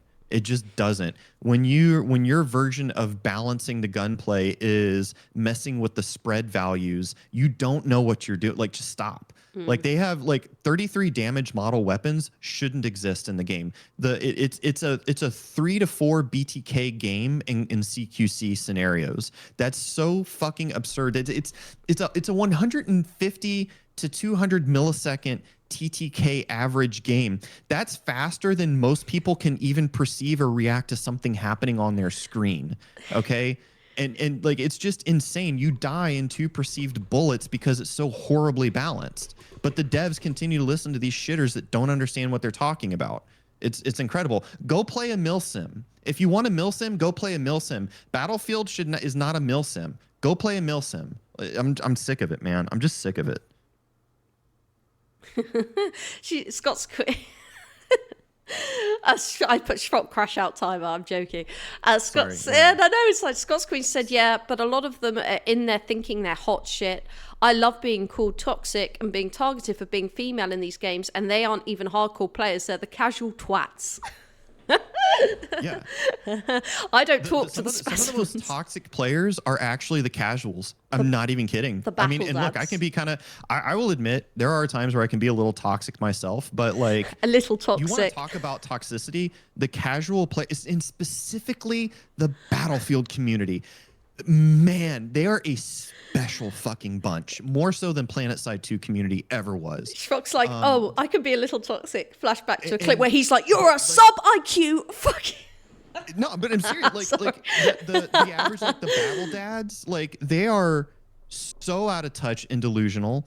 What was the Twitter debate you got in? I saw this one reply, and you were like, "Oh, you deleted your tweet." Some idiot. Yeah, he ended up blocking me because he's fucking pathetic, and continued to argue, but blocked me, so I wasn't able to speak for myself anymore. So okay, you're cool, I guess. Whatever. Says more about you than it does about anyone else. But yeah, he was. I think it stemmed from. Actually, I'll have to go back in my Twitter X history here and look, but it stemmed from, I think, like positioning or something. Let's see, where's this idiot? I think Scott's Green, she's put this well. She said, I don't mind a little banter and I can be a little toxic too. We all can. But some, you think... He was some overly... It was that toxic positivity, that disingenuous, aren't we the guys, we're the best community ever, aren't we? We're, positive vibes out, guys, everything. Like, he was one of those because he was talking about, like, he mentioned how he makes, this is where it stemmed from, because he made a comment to someone else about how people will comment under his videos about like, oh, how do I take my knife out in Battlefield? I'm like, and I said something like, if you're too fucking stupid to understand to go into the options menu and key bindings and look at what your key That's what I do. Then you like put the game down. Go do something else. Like, the game is obviously way too advanced for you. And his rebuttal is, no, we have to be kind, and this is a positive place, and we want to help the 1KD players and blah blah blah. And I'm like, dude, if you're that illiterate, put the game down and go read a book. Like, you don't know what a key binding does? Options, key bindings, read it. Yeah, that is true. Rebind it. Like, yeah, imagine not rebinding on controller. Yeah. Options. Controller binds. There's a separate window for controller binds. Look at what the buttons do. It tells you right there what they do. Yeah. Like, oh, how do I take my knife out? Fuck off. It's a first-person shooter. It's in the name of the genre. Shooter. You kill people. That's the whole point. Look at the anger in Shvok's eyes. Yeah, because I'm so exhausted by these awful fucking players, man. And they don't understand what they're talking about. Oh man, sorry, this is just making me laugh in the chat as well. I have a video of someone in the Battledad Gamer Clan, bitching about me on his stream because I was farming. Imagine not rebinding your controls on first boot. You see, I do, like with the mods I've been playing, I'll launch it and I'll be like, oh yeah, my binds are fucked up. And then I'll open it up and I'm like, oh, Rosie. I call myself stupid on stream all the time. And I think that's probably why, like, you guys, you watch my stream and you're a competitive FPS gamer. And for me, I wouldn't say, oh, I'm not. But that's mostly because my skill level, isn't there. I think maybe on some games I'm all right. But anyway, I think that's because, I'm pretty honest about it. I have a good time. And I call myself stupid. I would never claim to be good at things I'm not, too. Like if I make a mistake, I'm like, oh, that was stupid, or oh, I was retarded. Like it just, yeah, I do the same thing. Like if I make a mistake, I'll be the first one to say it. Like I'm not, my head isn't so far up my ass that I'm like, everything I do is perfect. Like I know, like there are, yes, we do this regularly. We shoot for every other Wednesday, by the way, for the podcast. But anyway, there have been a time or two, even in Battlefield, where I was like, okay, like if I would die and I was like, okay, I can't be mad at that. I was out of position. Like, but that, I would say that more in my competitive Quake days and Counter-Strike days than in Battlefield, because again, in those games, if you die, it's because of something you did wrong. Like, especially in Quake, were you out of position? Did you lose map control? Did you lose item control? Were you just simply outplayed, like there is a reason you died. Like I saw somebody in chat said it earlier, like with Counter-Strike, you could actually like replay what went wrong, which is true, because you can VOD review. There was a skill gap there is a skill gap. So in a game like Counter-Strike, you can look back and go, okay, let me recreate this scenario and figure out, okay, all right, this is what I did wrong. Like it's very obvious what you did wrong. Yeah. and I would, when I was playing in the Quake Open League, when Quake Champions, back when that came out and they were trying to reboot it, like I would VOD review. I'd be like, okay, here's what I did wrong. Oh, okay. I didn't time this item correctly. And so I showed up too early and got shit on for it, which is exactly what should happen. If you make a mistake, you get punished. In a game that has a skill gap, when you make a mistake, you get punished, which is why in Battlefield, like more often than not, I'm like crashing out a little bit. And why I can almost count on one hand how many times in Battlefield 6 I was like, yeah, I can't be mad at that. That was my fault. Because I'm very hyper aware of like, if I'm taking a fight, like, do I or do I not have the advantage? And like, it's. We should do when I get Battlefield 6, I might do next week. We should do Scott's Queen. I think would be keen. We should do like a casual play. And by that, Shvok, that means don't lose your shit at me when I don't know how to get my knife out. It is going to happen. Check your key binds. Yeah. Rosie, check, for fuck's sake. And then he'll be like... Like in Family Guy, that one scene where Peter plays like Call of Duty or whatever it is, and they like lose his shit at them. So I saw Juicy. Yeah, maybe even next podcast I can bring it up. But Juicy did an entire white paper on the disparity in Battlefield between the battle, because we're both. So the other Discord I'm in, we mostly know each other from PlanetSide 2, but he basically did a white paper comparing PlanetSide 2 players and Battlefield 6 and like the skill gap comparisons between the two games and the player base. Oh boy, the numbers, the data. Oh, it is so telling. And he compared, so for the baseline, like the charts in his graph that for like the highly skilled players in the baseline, he used pretty much all the people from one of the Discords that we're all in together. And again, it's not, and I'm not saying this to sound like conceited or anything, but like all the people that we play with, we're all statistically top 1% players. Like if you go look at our Battlefield tracker stats, we're that all you post on Twitter to be 0.1 percentile players. And he used that as like the base for the skilled, for the far right side of the bell curve to show the disparity between a skilled player and where the average is. And oh boy, it is telling. But Nirvana, yeah, if that comment was directed at us, yeah, I will write an entire dissertation skill gap, man. It probably would be therapeutic. I should probably do it. But and again, but like it's kind of already been done, actually. I don't know, Rosie, if you want to look at that was a complex. I'll write a censored version. Yeah. I think there's one you sent me. Yeah, the scrub rule, and then there's a YouTube video about the consequences or analysis, the consequences of reducing the skill gap. This video, way back in the day, like, or especially, well, I should say when it came out, the competitive team or environment that I was in, we required people to watch this video and understand it before we would let them play with us. Like, you had to watch this video. Here it is.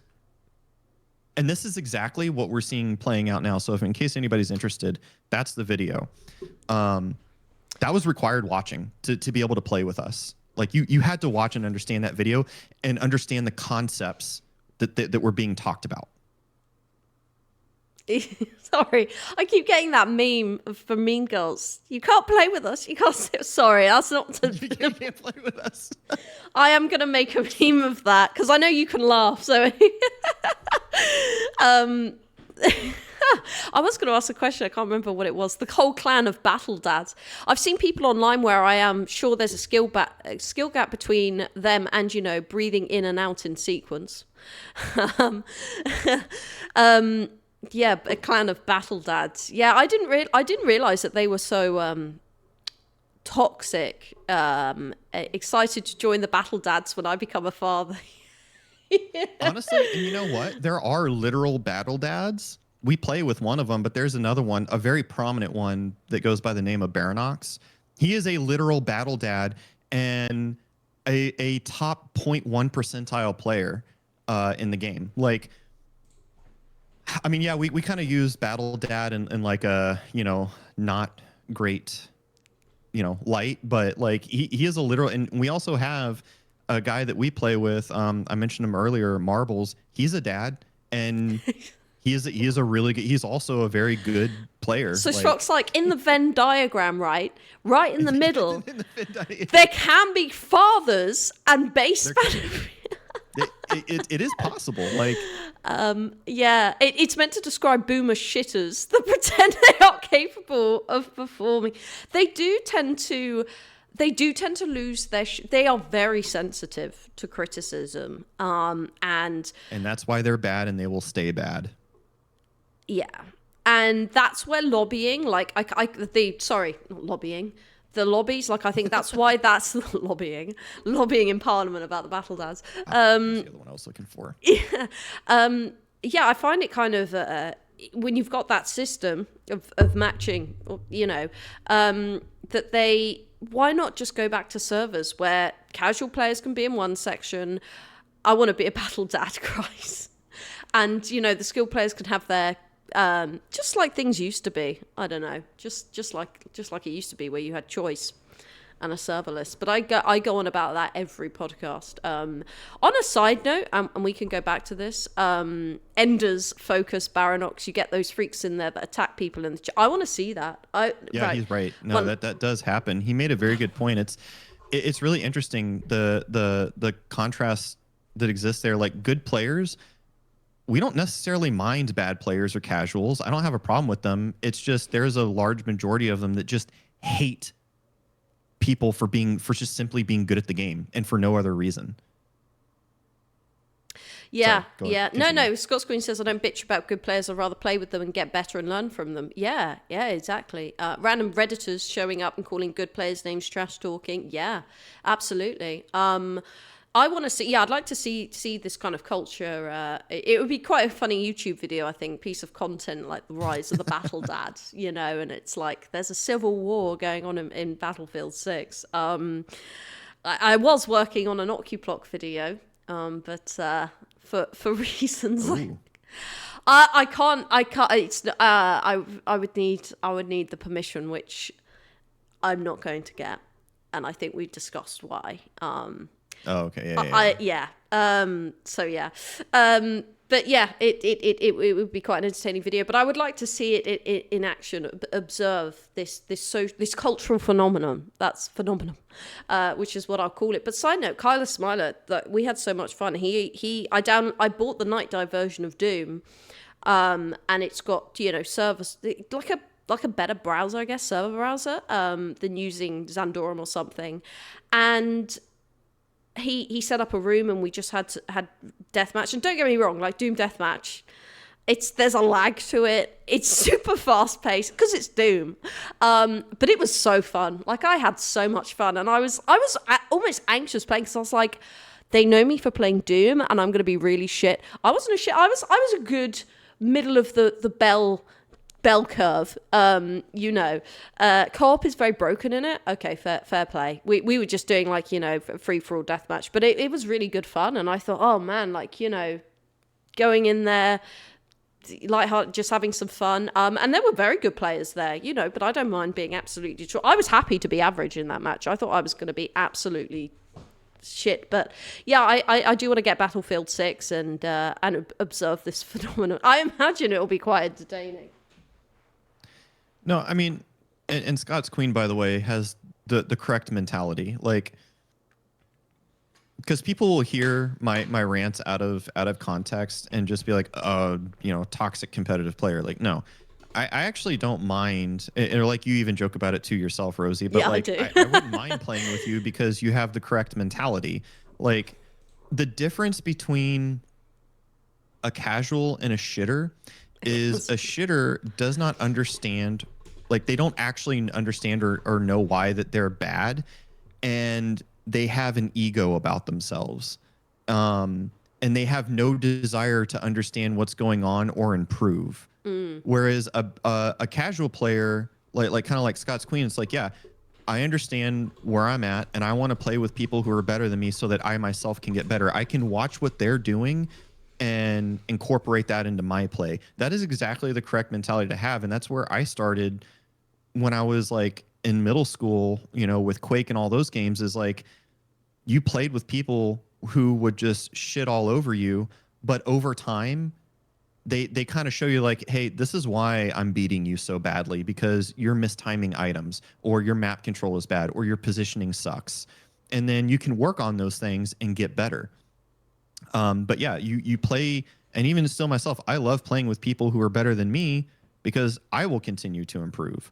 And it's the same thing in real life. Like, these are all lessons that don't just apply in video games, but to real life, because like, it's the same reason, like, at the gym that I go to when we're practicing like American kickboxing or jiu-jitsu, like, I love, or not jiu-jitsu, the other guys do jiu-jitsu. I do Muay Thai, but I enjoy sparring with people who are, one, physically bigger than me, and two, higher skill, because I want to improve. When I take the fight of somebody who's equal in size to me, I want to destroy them. I want to decimate them. Yeah. And the only way that's going to happen is if I fight and spar with people who are bigger and better than me. Yeah. Because that way, if I'm sparring somebody who's similar size to me and I get hit, it's gonna bounce off me. I don't care. Okay, hit me again. Hit me harder. That's all you got? Like, come on. I'm used to, hit me harder. When I train, because when I train with a guy who's like 6'2", and when he hits me, you fucking feel that. Yeah. Like, yeah, it's like,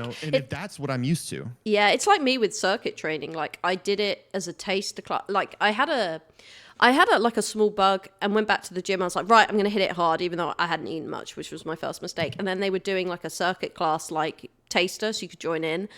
And like, it wasn't, so this, I suppose it's like a parallel, but there were these moms there who were like, nothing against it, but stay-at-home moms, just drop their kids off at school. But they were like oddly like toxic. Now, don't get me, I lift weights, but I hadn't bought my, like, doing cardio and that training, as you know, is like, unless you train like that, like, it's fucking hard. And I was not so good. Like, I could do the fast running, but then when it came to combining, doing weights and squats with cardio, I was like, shit, I am not as fit as I thought. But they were just huge wake up call. It's a big wake up call, and I was like, right, this is one. So now I do it at least once a week, with a nice class. But in this taster one, like, the moms were actually really toxic, to the point where there was like an older retired lady there who was lovely, and we were lying on the ground, but she said, oh, because I've had a coccyx injury, I need a soft mat, and there were only a few soft mats, and all the moms had taken all the soft mats, and none of them would like give her their mat. And I'm like, guys, this is bad sportsmanship, right? Like, that, like, just give her the fucking mat. Like, she's an older, like, she's nearly 70. And it was just like, Give the woman the mat. And I was like, I'll just go on the ground. You could have the crappy mat if that helps, you know. But I suppose I'm going off on a rant. But anyway, after that, and I puked up afterwards. But I went back straight at it. I was proud. I was like, good. Yeah, I was like, this is affirming, actually. So anyway, and since then I've been doing at least once a week. I go back, I do that class. Those moms aren't there. It's a nicer crowd who are encouraged. I want to see, and this goes for any kind of sport, be better, but also be encouraging. And I don't mean this in a toxic, positive way where we're like, let's make the class easier for everyone. No. Okay, no. Yeah. But those moms, they're not what you're saying. You know, they were just douches. Encouragement, like proper encouragement is like, come back and do it again. Them struggling, but they're obviously trying to improve. Yes. And you're like, hey man, you're doing good. Keep going. Yes. That's the correct kind of encouragement versus, guys, we're all in this together. This is such a great community, and you lower. Yeah. You lower the you know, whatever the skill gap or whatever it is you're doing, you lower the standard. But they actually, because you're trying to be positive. Like, no. But they were fake positive, and the thing is, right? They're in a class with positivity, with I'm very clicky retirees and me. Okay, after being sick for like 2 days, but that's not an excuse. I was unfit and only focusing on weights, but like, you know. And they're like, yeah, we crushed it. And they were so competitive. But that actually is the toxic positivity thing, because they were clicking like, yeah, we're doing great. But like, you're against retirees and me. Like, level up then. Do you know what I mean? Like, do you want to like... I do want to because I was reading chat. Yeah, sorry, go on. Talking about my gym class. Nirvana. You just exemplified some of the things that I've been talking about. First of all, and this is something that's come up recently too, about how, it's, you know, casual, you know, the casual shooter. That, it's almost an oxymoron, because first-person shooters are inherently competitive. They just are. Like, so this whole thing of like, it's a casual overall just because everyone is in a huge pool. No. First-person shooters, especially multiplayer first-person shooters, are inherently competitive. That's just the way it is. And a lot of people fail to understand that. And the other thing is, to clarify, Battlefield 6 obviously has a massive skill gap. No, I've been saying the opposite. It's so skill compressed. Like it needs more of a skill gap. And but the devs are forced to cater to more casual. They're not even forced to. It's not that they're being forced to, it's that they're choosing to do this. And even the lead game designer himself came out like a month or two ago about, I think it had to do with something with weapon spread, and confirmed like, no, this is an intended mechanic. It was controlling recoil. How some of the guns, and they've since patched it a little bit, but people thought that the mouse input was broken because certain, especially high rate of fire guns, when you tried to compensate for recoil by pulling down, you know, basically in the opposite direction of the recoil with your mouse, it would feel like you're dragging your mouse through mud. And the reason that was happening is because Battlefield only first person shooter who's ever done anything like this. And I don't know why. If you try to compensate for recoil, the game adds recoil it basically tries to actively fight you when you're compensating for recoil. And people thought that this was a bug, and the devs were like, actually, no, that was an intended mechanic. Like, dumb shit like that. They're not even forced to do it. They choose to do it, and they know it, and they've made that known. They understand what they're doing, and they're not forced to do anything. They're doing it because they choose to. It's just a wildly, and I'm sorry, I'm not trying to crash out on you or single you out. That's just a wildly inaccurate He's statement. getting the stress. When Shvok gets stressed, he like closes his eyes and presses on his temples to try and alleviate the increase in blood pressure. No, it's just a very inaccurate statement. They're forced to cater. No, they're not. They choose to do it. They're not forced to do anything. They choose to do it. Steve, and they've made that known. Real Kaika Steve says, have either of you guys played Prey 2117? Best immersive sim ever, my favorite game ever. Just curious about your thoughts if you have. Shvok's like, I've played both Preys. And the reason why there's two, and it's so, because it's like, because I'll hear people like, oh, have you ever played Prey? It's so awesome. Prey. You're like, yeah, I have. And it's like one person's referring to a Prey that runs on id Tech, and the other person's referring to, Prey 2017. But both were great games. Both were really great games, though. But yeah, I really enjoyed Prey. Prey was both Preys. They were very good games. Don't worry, Shvok's a game move 4. What's a game Gap move 4? I don't know what that means. I don't know what that means either. I suppose we're not down with the kids, but I hope my gym parallel made sense. A gamer. Oh, a gamer, right. Oh, gamer. Oh. Gamer, yeah. I see. Yeah, I hope my gym parallel made sense. Not that I... No, it did make sense. And, not that I shit on pushing people, but it... Yeah. Sorry. No, but what you're saying makes sense, right? And again, it goes along with like what Scott's Queen was saying, and I think Lady Miss Dragon, I said something earlier, but like it's the correct mentality to have is like, there's a difference between being positive and encouraging somebody when they're legitimately trying to better themselves and understand the things that they're doing wrong versus being disingenuous and having this toxic positivity, which in and of itself is disingenuous. That's why it's toxic positivity. Yeah. But like where you lower the standard because it's inclusive and for everybody. No. But yeah, like these things do carry over. That's to what things reminds in real life me. Yeah. And vice versa. Because they were kind of like, but they were very cliquey. They knew each other and they wouldn't really like talk to others like in the taster class. And it was, but the thing is about that thing, it was a taster thing for a bit of fun. It wasn't like a serious class. It was part of a week thing they were doing in Texas for a week. So it was, if you like, the equivalent of a casual beginner's lobby, but now I don't see them at the serious classes, so that's kind of, but yeah, it was like toxic positivity, but like only with each other in like an exclusive group, which is ironically the opposite of what we're going for, when actually someone who says, yeah, like as you say, you're doing a good job. And that's why you see, like, even in the army and things like that, when they're doing physical training, they push them and scream and shout at them to get the last rep, because it's progressive overload. And that's good. Like, yeah, you want to hear that. And the negative comes the positive, like you didn't push yourself on that. Like, let's be real. To them, when you do and you nearly pass out from overexertion, they're like, well done, like that. And there it means more. And like, because I've been in group fitness environments before, like doing functional fitness type stuff, or but like,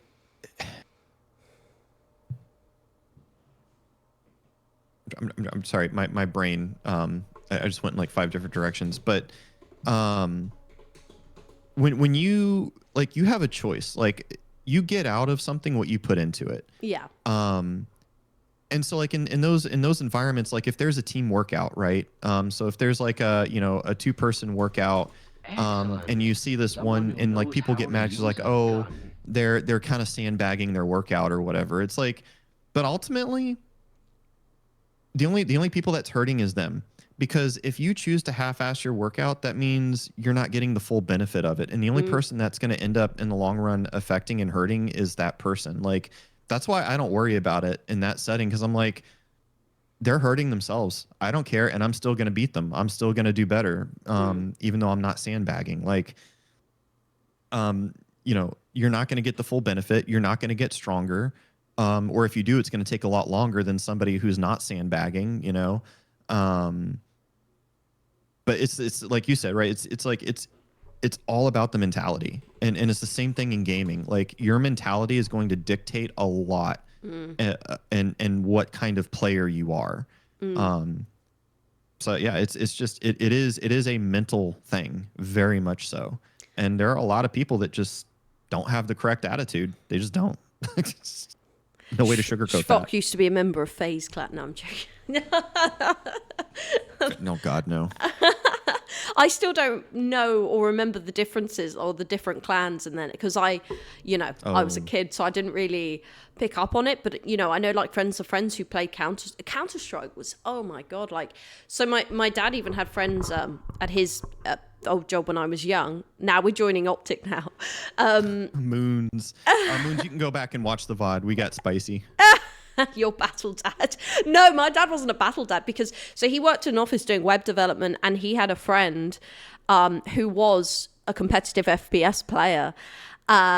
And he would play, and he was like, "Oh man, he just loses his shit with Counter-Strike." Dad's like, "That's why I can't play it. I'm not good enough to compete at that level," and he knew it. But they would be in the office, and his friend would be playing it in office time, and But he was like, "Oh man, like he just loves his Counter." And this was like 2001. It was like peak competitiveness, and he was stressed like Counter-Strike 1.6, yeah, exactly. But no, he found it quite. But he didn't like shit on him for being like that. Yes. Yeah, but he was like, he takes it seriously. He really does. Like, fair play to it. But he was like, but I won't be joining the servers because I would just be shit. I miss those times. But so I'm still gutted that you didn't play Soldier of Fortune 2. I thought that would be like one of your. No, I never. That was one. Like, there are some games that people ask me. I'm like, no, I never played it, and they're surprised. And like, I mean, I get it, but yeah, no. Yeah, I never touched Soldier of Fortune. I mean, like I know people talk about it and and whatnot, but yeah, I never played it. Yeah, that's because they had a really I go on about this too much on stream, but they had a really competitive FPS scene. But I loved it. I mean, I got shit on, and I was like, because they didn't know I was like a 10-year-old girl. I was playing a game that is rated for 18-year-olds, right? So it's kind of on me for going into that atmosphere. But I would go back in an instant. But it made you better. It made me. I miss those times. Do you miss being shit on, Rosalie? I didn't actually get it too much, but I miss the vibe and the buzz and how competitive it was. Like, I do miss that. Is that wrong for me to say? Am I betraying my gender here? Like, but yeah, it was, what a time. I mean, the only time I think I got proper hate, I was a fan of Kate Bush. I am a fan. And there's a song she did called Kashka from Baghdad. I thought it would be a good idea to make this my for some reason, I thought that it would be a good idea to make that my player name on Half-Life 1, on Team Fortress Classic. And I got a lot of hate for that. I see why. But I was like, this is a song. People will know it's a Kate Bush. No, they don't. And it was like, go back to Baghdad. It's my own fault. I laughed. I was like, what the fuck were you thinking, Rosie? No, there, I saw some reel talking about Counter-Strike. I miss 1.5.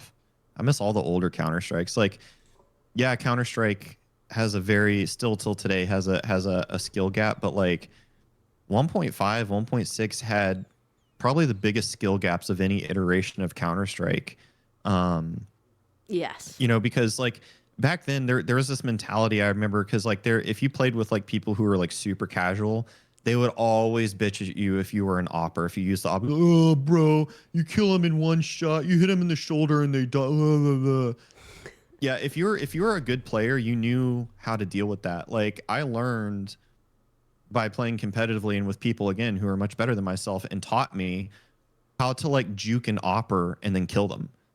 Because yeah, they only get one shot, but the downtime between shots is long enough that you can peek a corner and kill them. And I did that a lot, even in Cal matches. Like, I remember there was an instance, still to this day, I'll never forget it.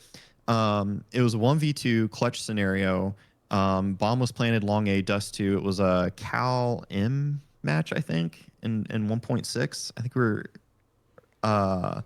and it was 1v2. Me, there were two terrorists left. I was moving in. I knew where one of them was. I knew there was one guy in pit watching bomb long A with an op, and I didn't know where the other guy was or if he was rotating or whatever, because there was no call out on the second guy that was left.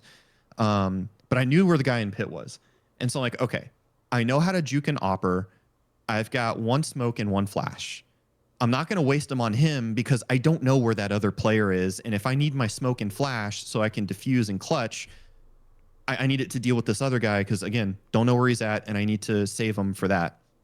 So I jumped off of Cat on the boxes down CT, check CT, Second guy's not there. So I'm like, okay, he's probably rotating, maybe was going to come up behind me on cat. He's probably walking, so I don't hear him. So I peek long A, and you can't really do it in CSGO or CS2, but in CS 1.5 and 1.6, you could do like a Quake style circle jump if you knew how. So I would do like a circle jump, which would like expose half of my player model for like a split second. And that's how I would bait the opper into shooting. And so I did that like once or twice, baited him. And after the second shot, he over peaked, and I re-peeked the corner, killed him. And then around that time, the other player shows up in CT spawn. So I don't know if he was in the middle of a rotation and came back. But I saw him. So I kill the op at long A, start going back up long A ramp to defuse the bomb. And I saw it because he shot at me. He hit me. Like I was low HP. I was like mid HP. So I'm like, cool. I still had that smoke in the flash. So I smoked the bomb, flash CT, and defuse. I didn't kill him. We won by just me defusing the bomb, but I was able to do all of that. The point in me telling this, recalling this event is to illustrate like what a proper skill gap and understanding the game that you're playing and the mechanics can do for you. Like, and this was during a time where, opping's cheap. No, and actually, it was really easy if you knew what you were doing to juke an opper, unless they were like a god tier aimer. It was actually really easy. I would always tell them like it's actually really easy to deal with oppers. Like you just don't know how, you know. But that was a skill. That was a skill that was particular to that game and that version of the game that you could learn. And if you practice it, you could be effective with it. And that's why games need skill gaps, like things like that. It had depth. There were things like that you could do. And that was in a deliberate competitive environment. I mean, that was in a Cal match. I don't know what half of those things mean, but that's because, I wasn't in it. So Cal was the name of a league back in the day, and there were different rankings. There was Cal-O, which stands for Cal Open. There was Cal Main, or Cal M, which was Cal Main.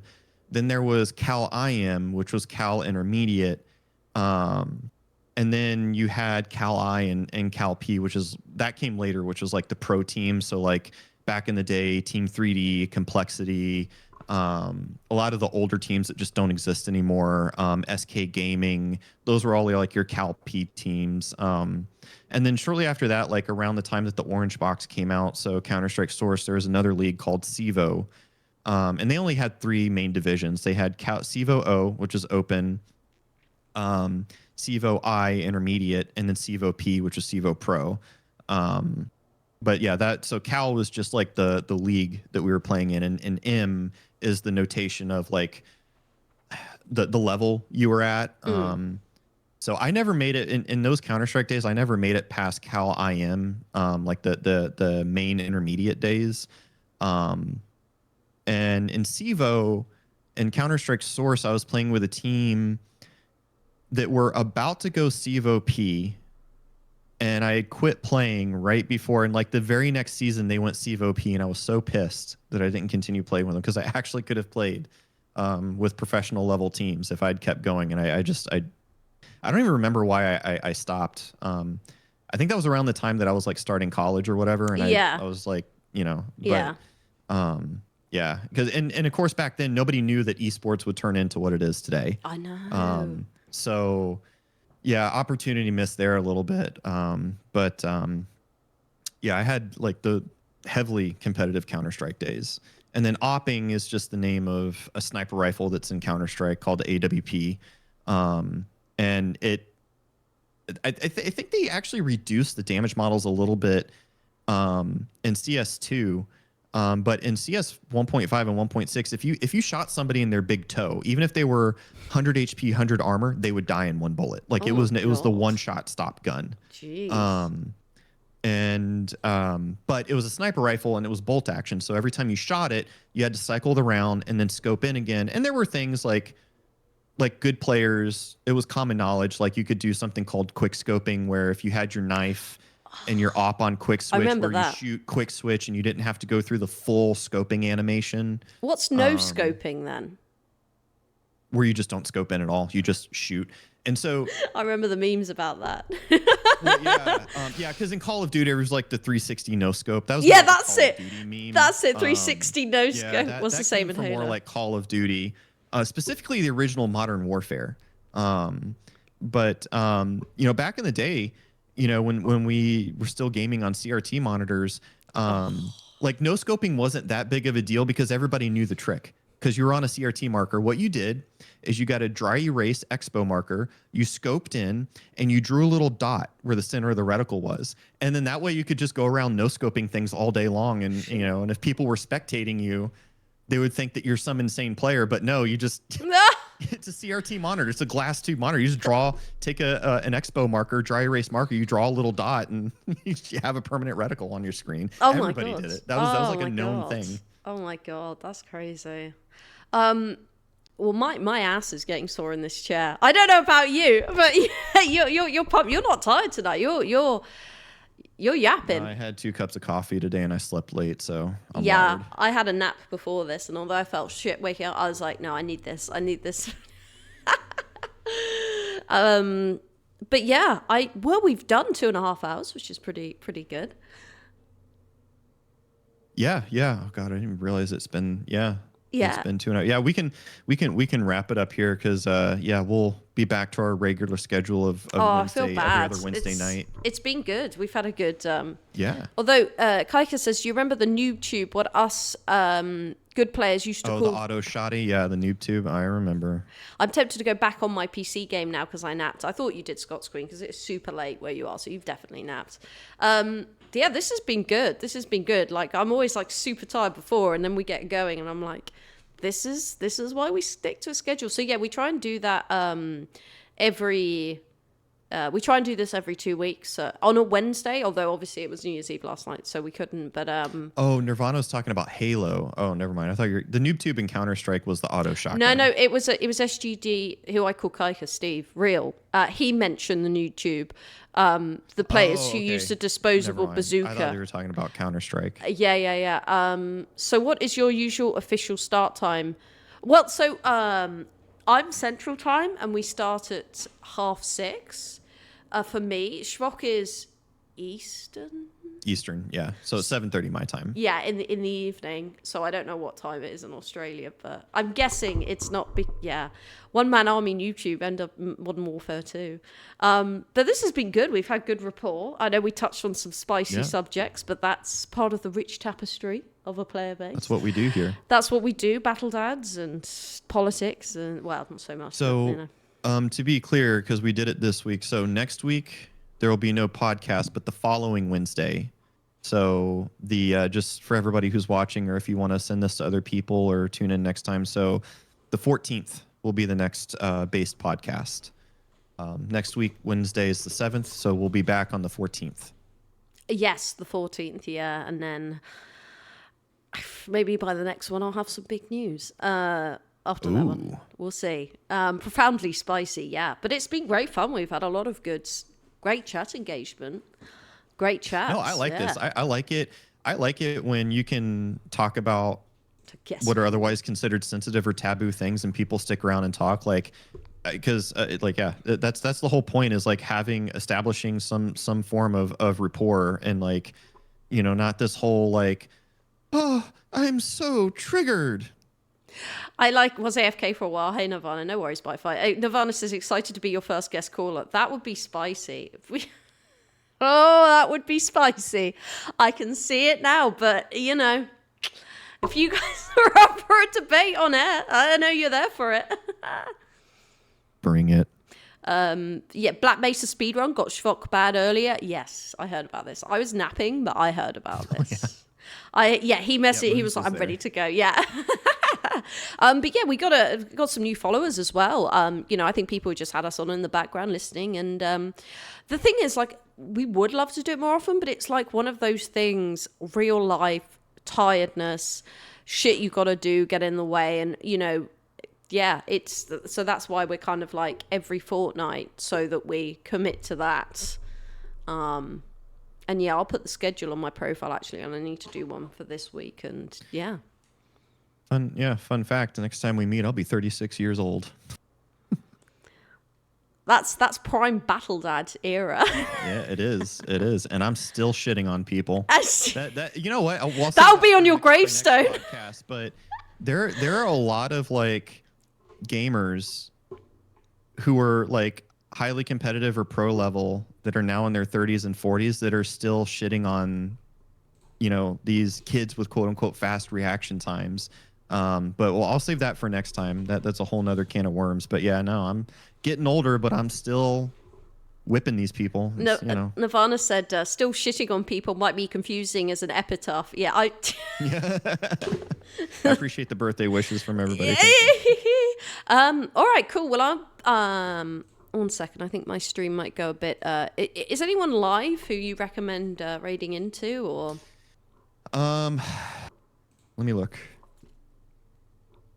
No, nobody that I would that I know personally or comfortably enough to be like, yeah, go raid this person. Unfortunately, they're not around tonight. Raid a battle dad as a gesture of goodwill, a sign of peace amongst our people. Put my head through my desk. He would be so true. I don't know if because the thing is, if I click off this, then the whole thing starts. 1 second, actually, I might do it if I do it on that screen, and you guys can still hear us, because my whole computer then starts going super weird. So I'll see who I can raid into and go into creator mode. But yeah, this has been it's been great fun. Really enjoyed it. Okay, raid channel. Seekers of God. Not many on my followers or people I follow either. Yeah, I think it's like just the holiday New Year's thing, because there's like 2 people I know that are Half-Life speedrunners. They're usually on at this time, but they're just not around tonight. I would tell you to go raid one of them. No worries. Atari Beer Pong's just started, and he's someone in the retro community. So I'll just raid him. Yeah, he's playing Infernax.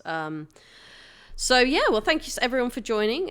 We've had a wild time. And yeah, Shvok and I will see you in a couple of weeks' time, but we'll both be on live, obviously, in between that time. So yeah, see you guys then. Wednesday the 14th, 6:30 p.m. Central, 7:30 p.m. Eastern Standard Time. Love it. Okay, all right. See you guys soon.